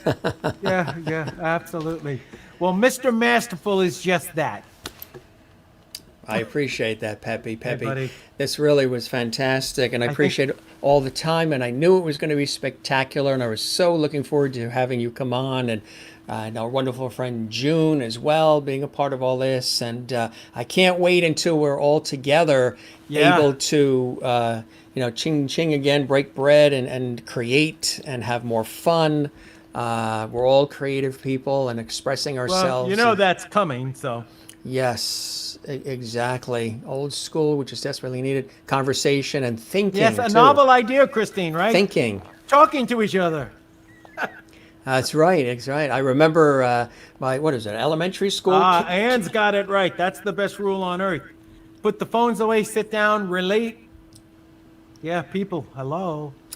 I remember it was a kindergarten. I think the teacher used to come in the room and start and said, "Okay, everybody, kids, put your thinking caps on." So it's time to go back to that. Yeah, well, now it's turn your cell phones off, put them in the hat, leave them at the door. Yeah, That's it's tough, but this is the new world. This is where we are. So we got a lot there, and it's global. It's a big. Oh yeah, fight this going is a universal situation. Yeah, this is exactly. But hey, we're here to spread what we do. Norman Vincent Peale, The Power of Positive Thinking. That's right. That's right. Party. We'll have to plan one. We will have to plan one for sure. Spoonie's got a good one. Get to work, start writing. My pleasure, Teresa. Teresa Woods, welcome. My TT. Now, here is one of the most wonderful, beautiful souls on the planet. You've seen her year after year after year. They're like a little beautiful face. she's graced more. There you go. That face has graced more ads than I have written songs, and she is one of my dearest friends. And we're so happy to have her here on the Jim There Master you Show go. live. Mwah. There you go, T-Bird. Hope you'll, well, now that you're a viewer, you're a Lovity, Teresa. You're part of the Lovities here on the Jim Master Show live. Absolutely. Everybody's a Oh, Lovity. you'll meet her too. She is a wonderful soul. That's it. Blessings to you too, Ray. There's my Spoonie. Saying hi to Teresa now. Oh, they do on this show. Everybody says hi and good night, and they all wish each other we're well. crossbreeding friends now. It's a wonderful community that's come out of doing work we love, which is a beautiful thing. That's a testament to what you do. So, Well, my friend, I really appreciate that. In an arena of a gazillion things you do. That's You do. You work like nobody's business. I've never seen anybody cover more ground. It's something else, my man. I think the only rival might have been maybe Dick Clark, because he was always doing all kinds of different Oh, things Kathleen too. Walker, thank you, Jim and Peppy. Yes. Thank you, Kathleen. Look at that smile. How sweet. Yeah, she's a beautiful, beautiful person. She also works on the side at Citi Field where the Mets play, and we've always seen each other there. But we were on the Rachel Ray show together, Kathleen and I. How nice. And her, she just lost her mother this week. Ah. Yeah, they just had Friday. She said goodbye to her mother, and it was in her 80s, and so we extend our love to Kathleen, and for her they just had the services yesterday in Queens in New York, and the fact that she's here, we've been texting and calling and everything, and because she's a dear friend, and I knew she'd be here, and she was here last night as well, she. Good. Well, hopefully she got a little spiritual healing today. That's what I think. And a little Mr. Good vibes from you and me. Absolutely, Renee. That's it. I think that's what it is. That's who Mr. Masterful is. He takes a page out of my book, that's for sure. Oh, how sweet. You're welcome, Jenna Zen. My friend, thanks so much for coming on the show and for sharing. To be continued as well. Yeah. And I hope you enjoyed your time with me as much as I have with you, Peppy. The only downside was I'm not standing next to you in the same room like we normally do. I know. But yeah, this is always, Jim, you're one of the more special people on the planet. So it's a joy to be here with you, and I look forward to doing it anytime in the future, that's for sure. So, absolutely, and good luck, best of health, and good luck with the new project, everything that you're working on. Yep, got a lot going on always, so there we go. Good night, Jennifer. There we go. Mary Bishop, yeah, look at this, great. Christopher, nice people, wonderful. And Willie, happy Peppy. There we go, Willie. Good stuff. Beautiful. All right, I don't know what's changed, but the lighting that you have now is fantastic. Oh, because I'm leaning back instead of like this. This is flamethrower. Yeah. Wait, this flamethrower. Yeah. That's it. Where put every shadow and every wrinkle in my face, and this is more diffused. This is late night. Yes. This is like refill the glasses. He really isn't 95. He's only 71. 95. Oh wait. Yeah, it's amazing. 103. 71. And with a phenomenal sense of humor too, because you need. I'm a big believer in that. I'm always looking for the joke or the laugh, because to get through life, you really need to have a sense of humor, don't you? Absolutely. Because there's a lot of people who don't get the joke. They don't have a sense of humor. No, if you can't laugh at yourself, then I feel for you. Good night, Christine. You've been lovely. She's in Iowa. Oh, there you go. Great. Well, we're putting them to bed. Yeah, that's it. They always say good night. They're very gracious to the guests and to everybody. You got a great family here, Jim. We do, and you're a part of it. Allowing me to be part of it. It's just totally my pleasure, Perry. Peppy. To be continued. Yeah. Which we know we'll do. That's it. All right, my friend. Perry Peppy. That's funny. Yep, phenomenal sense of humor. See, Carla is still up in South America in Brazil. God bless her. I tell you. My God. My dad came from Bogota, Colombia. And So by the there's time I was 5 months old, he died when I was 5 months old. So I never so really Colombian background. I'm half Colombian, and then the other side on my mom's side, like you, French, German, English, Lithuanian. Yeah, so the Northern the- European, yeah. The Heinz 57 is in there. Northern European. Yeah. Good Yeah, stuff. that's it. My friend, always the best. We're not good goodbye people here. Have you found that out? Nobody likes to say goodbye. Yes, a good song. That's right. That's right. Nobody likes to say goodbye. I may have something for you the next time around, maybe. Nobody likes to say goodbye. That's it. You worked also with Darlene Love, Ronnie Spector, all of Yeah. them too. All those people, yeah. Amazing. Oh my God, so many people have come down the pike. For the stoners out there, Graham Parsons was the first person to ever get me high. Wow. Wow. On life. Yeah, well, an alternate side of life. See how I always sweep things up? I did grow up in the village, so you know. Yeah. So Yeah. it was unavoidable back then, you know. I'm That's Heinz it. 57 too. There you go. That's it. All right, Peppy. All right. Blessings to you. Thanks so much for being with us. Lala. It is our pleasure. Lala, love you, Lala. Glad you enjoyed the show watching on Yes. the YouTube Lala channel there. is beyond. I have no words. It's Yeah. beyond. Lala is beyond words to me. That's how much I love Lala. She's beyond words. And For the so- songwriter to I not haven't have invented words. the word. But Right. I have written a few songs for her. About her. About her. Yes. She keeps me level. That's all I know. She's wonderful. You have to have that balance. Yeah, Life yeah. is all about Great, balance. Great mind. Everything. So it's all good. To be continued. To be continued. You have a Yes, my wonderful friend. Labor Day weekend. We will see you again soon. With the Yes. We shall toast. We clink. We are professionals. We will toast. Boink. Yes. Don't spill it on your laptop. Yeah. I think I've done it. Hmm. Actually, I have dual monitors going on here. Oh, And you then a do, little huh? keyboard setup, which you can't see. So it's a little makeshift. Good Danilo night, and Danielo. Danilo and San Danilo. Diego. In San Diego, yeah. Ah, there you go. Great. All Good night right. and be safe.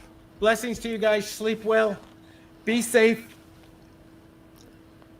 And love God one knows- another. God knows we need the positive energy out Love one another and relax. And relax. there. That's it. That's Yes. it. Yes. Good night, my friend. All right, my friend. We'll talk always. again real soon, okay? I think so. And the link, the YouTube link, you can share it with the world. That has this entire episode, 2 hours that's and great, 53 minutes. Well, we'll get that. Oh, I haven't even checked in on my pages here. I'm sure people are weighing in on something. Oh, sure. Yeah, people are saying things. Oh, I missed all that. Oh, my God. Sorry, Peppy. I guessed. Peppy, with this illustrious career you've had, now that you've aired on the Jim Master Show Live, wait till you see what's going to happen. Your phone is going to blow up. I have achieved heaviosity Yes, you have. by being on the Jim Master. Well, listen, you are Mr. Masterful to me. Have a great night. God bless you too, sweetheart. That's it. Wonderful.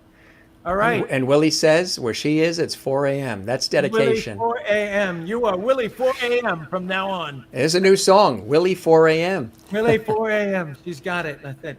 That's it. Yep. All right, my friend. You have a good right. night. Always. Great, All buddy. right. All Take right, care. man. Bye-bye Bye. now. Amazing. Nobody likes to say goodbye on this show because we always have such a good time. And thanks for all these great comments. And I want to, and we thank, again, I'm going to run through a couple of pictures here. Again, Peppy and I and our friend June have known each other for a long time. This was a great shot here, and I was so pleased. Again, he comes from an illustrious musical background, decades of incredible music and influence in so many different genres and areas too, which is amazing, absolutely amazing. Some of it I even forgot about tonight. That's a great shot of us as well. And then this was at a birthday party in New York City.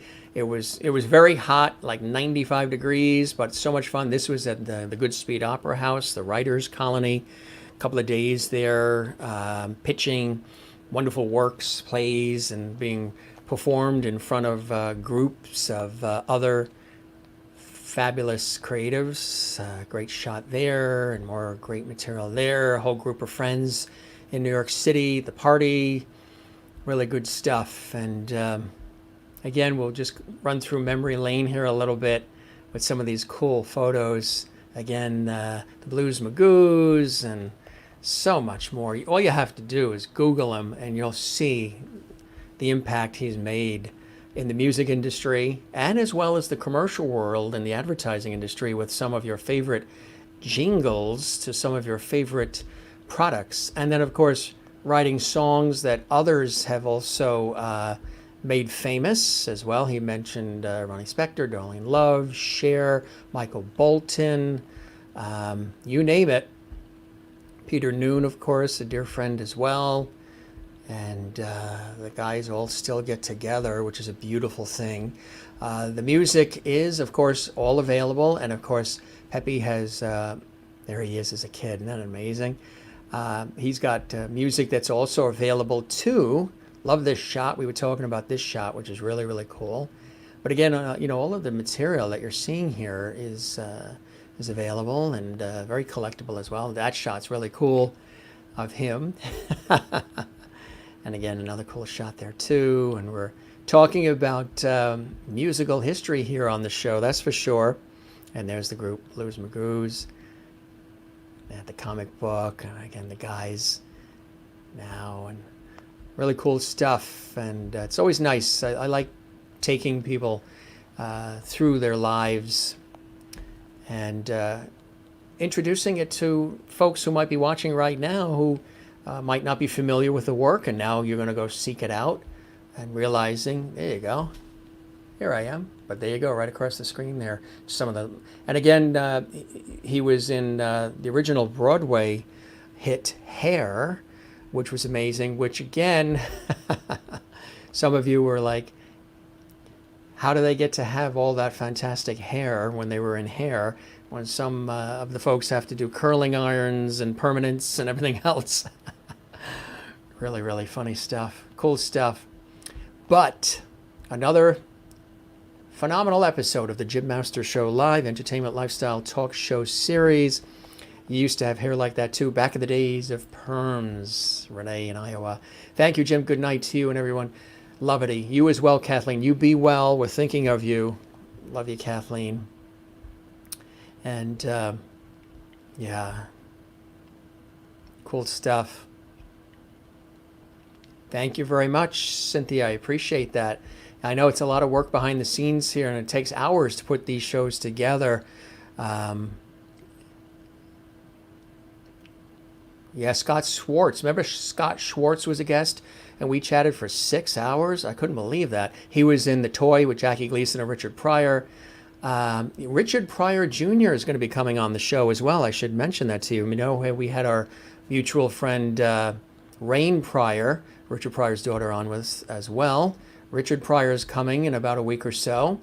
I also want to let you know, thank you, I'm glad you've enjoyed these shows. Tomorrow night, we have an amazing guest as well. A lot of people are excited. Now, you know how we've had from Celtic Thunder, Ryan Kelly, and we've also had Neil Byrne from Celtic Woman. We had, and of course, a lot of other things beyond that, but Chloe Agnew, Mairead Nesbitt. Tomorrow night, Sunday, live and direct from Ireland, Paul Byram is going to be here, and that's going to be incredible. Of course, he's a phenomenal tenor and recording artist. He's really, really popular in Ireland, but he's also popular here as well because of his work with a solo career and being with Celtic Thunder. Paul Byram is here tomorrow, and then on Monday, don't miss Monday, we have a string of music, I guess, this weekend, but on our show, we do everything. Monday, the incomparable Paulette McWilliams is going to be here. Renowned jazz singer. That's right. Renowned jazz singer, an extraordinary Paulette McWilliams is going to be here, and she's going to perform live. That is this Monday. Then again, on my birthday, I want to remind you, September 24th, the birthday, very exciting news. The Voices of Classic Soul are going to be here exclusively on the Jim Master Show Live. The voices of classic soul are members of the Temptations, the Drifters, the Platters, and the Four Tops. More musical legends. Their reps had contacted me, and they contacted me, and they said, "Hey, Jim, we'd like to come on your show. We've been watching the show. We like the feel of it. We like the vibe. We like your audience. We like what you do. We get the message. We want to pop on." So I looked at the calendar, and we're booked with guests every single night now through the early first weeks of November. I'm finding guests, and I appreciate all of my dear friends in the industries that are also getting people to come on and welcoming them as well. It's just a wonderful marriage of lots of camaraderie here. And they said, "We'd like to come on." I said, "Well, Gene, let me take a look at the calendar." And I had not booked September 24th for guests. I thought we were just going to do a nice, birthday show with the audience. And I told them, "Well, my birthday's September 24th. Would you like to come on then?" And they said, "It's your birthday, we will be there." So that's really cool. I appreciate that. So the renowned voices of classic soul, the members of the Temptations, Platters, the Drifters, and Four Tops are going to be here on my birthday, September 24th, live. We thank once again our incomparable guest, the one and only Peppy Castro. Again, you can follow him on all the different platforms, and we really appreciate him taking time to share his enthusiasm, his love of life, his body of work, his spirit, his passion, his levity, and the inspirations. And I knew it was going to be an amazing show, and I'm glad you guys enjoyed it as well. Can't wait to September 24th, your birthday. Looking forward to your birthday show. I appreciate that. Yeah, we got some cool guests. Teresa, thank you very much. I appreciate that.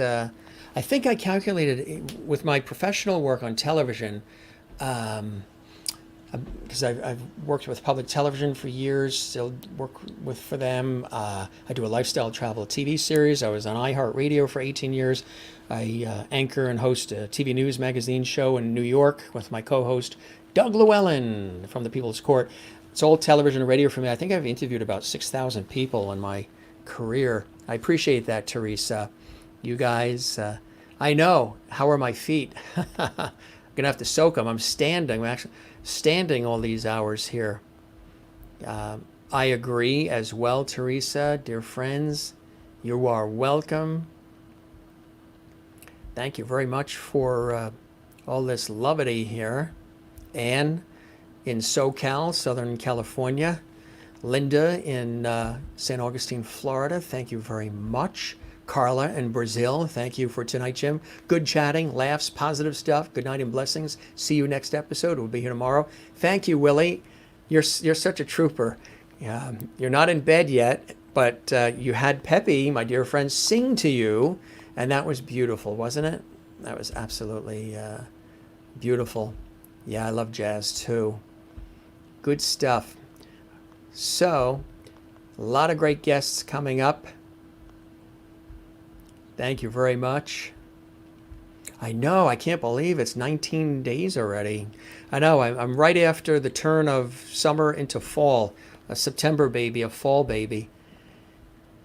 Appreciate that. Appreciate that as well. Can I print that one out and enlarge that comment from Cynthia?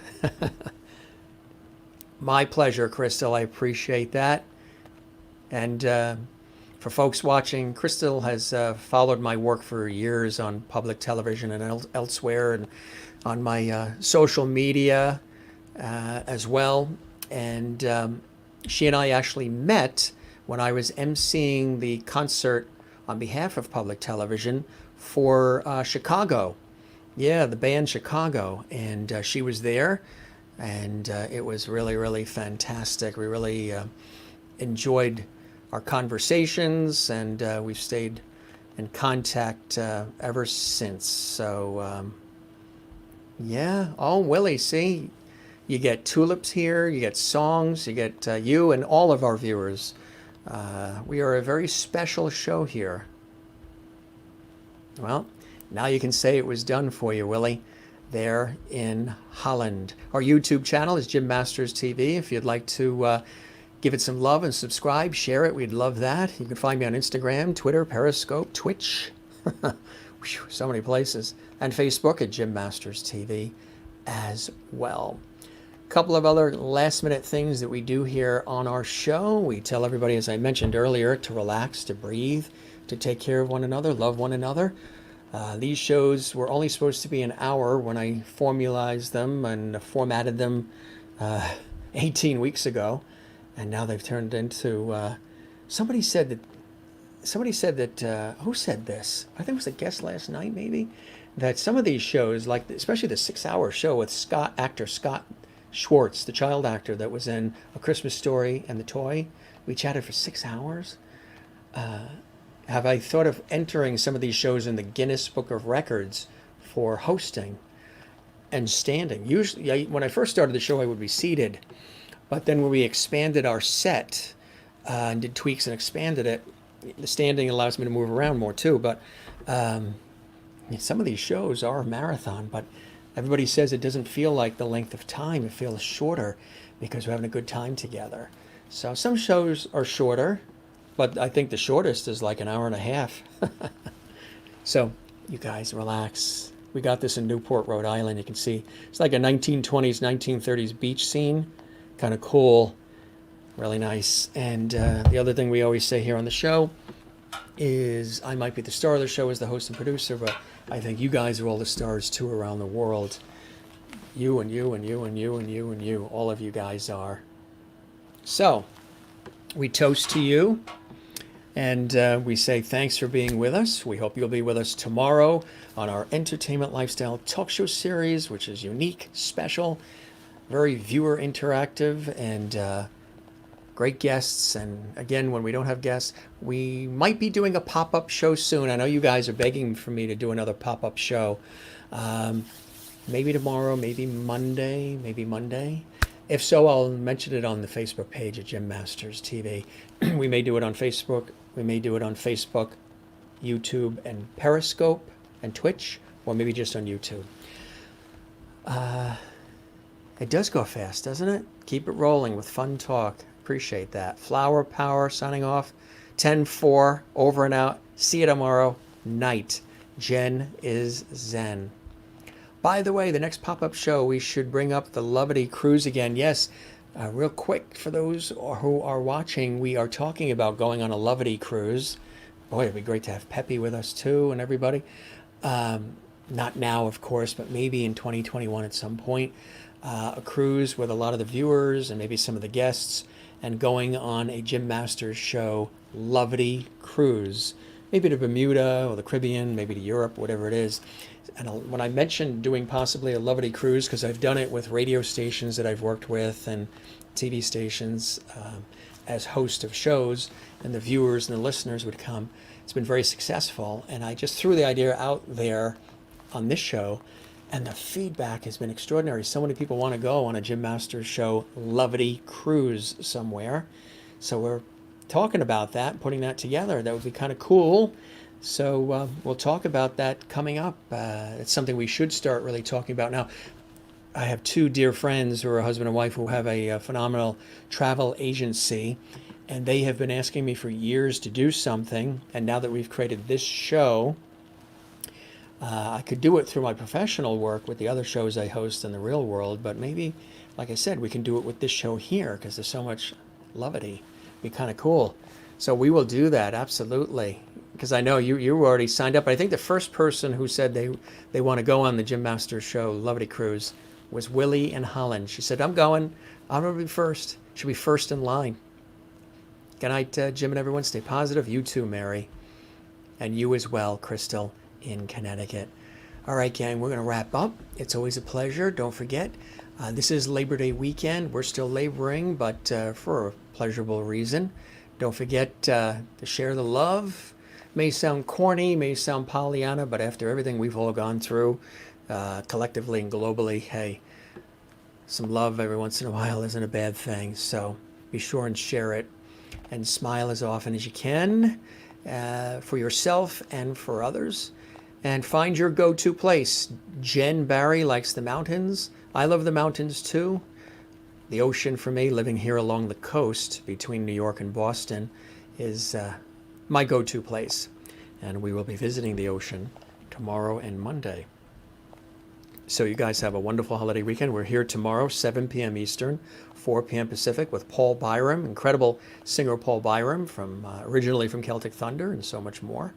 It'll be midnight for him in Ireland, so we really appreciate the fact that he's popping on the show at midnight, Dublin time, when it's 7 p.m. here and 4 Pacific.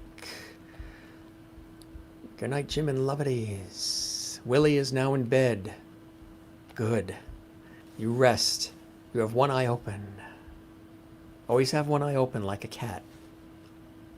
Lovedy. Absolutely, absolutely. I know you guys want to be on that Lovedy cruise, pop-up shows. All right, gang.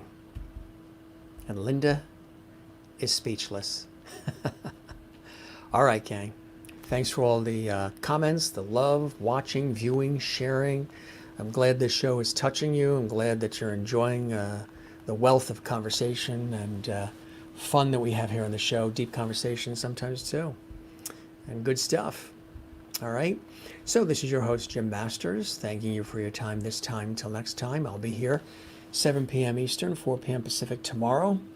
If you're not here, understandable. It is the holiday weekend. You can see all the episodes, 18 weeks of episodes in the archives at Jim Masters TV. Enjoy and happy viewing. If you are here tomorrow, we'll be here for another great show with Paul Byram, live and direct from Ireland. All right. See you tomorrow. Thanks for being with us and spending all this time with us. It's been a blast. A great Saturday night. I know Christopher Joseph wants the disco ball to appear there again. Maybe when I don't have a guest one of those nights, we'll do that. We'll bring it back for our viewer of the week, Christopher Joseph in Ohio. He's really celebrating that. That's the way it always works. Renee is speechless. All right, gang. See you tomorrow. Love you all. Take care. And have a wonderful rest of your day, night, evening, whatever it is, time-wise, wherever you are around the world. We will see you on the next one. Take care. Bye-bye.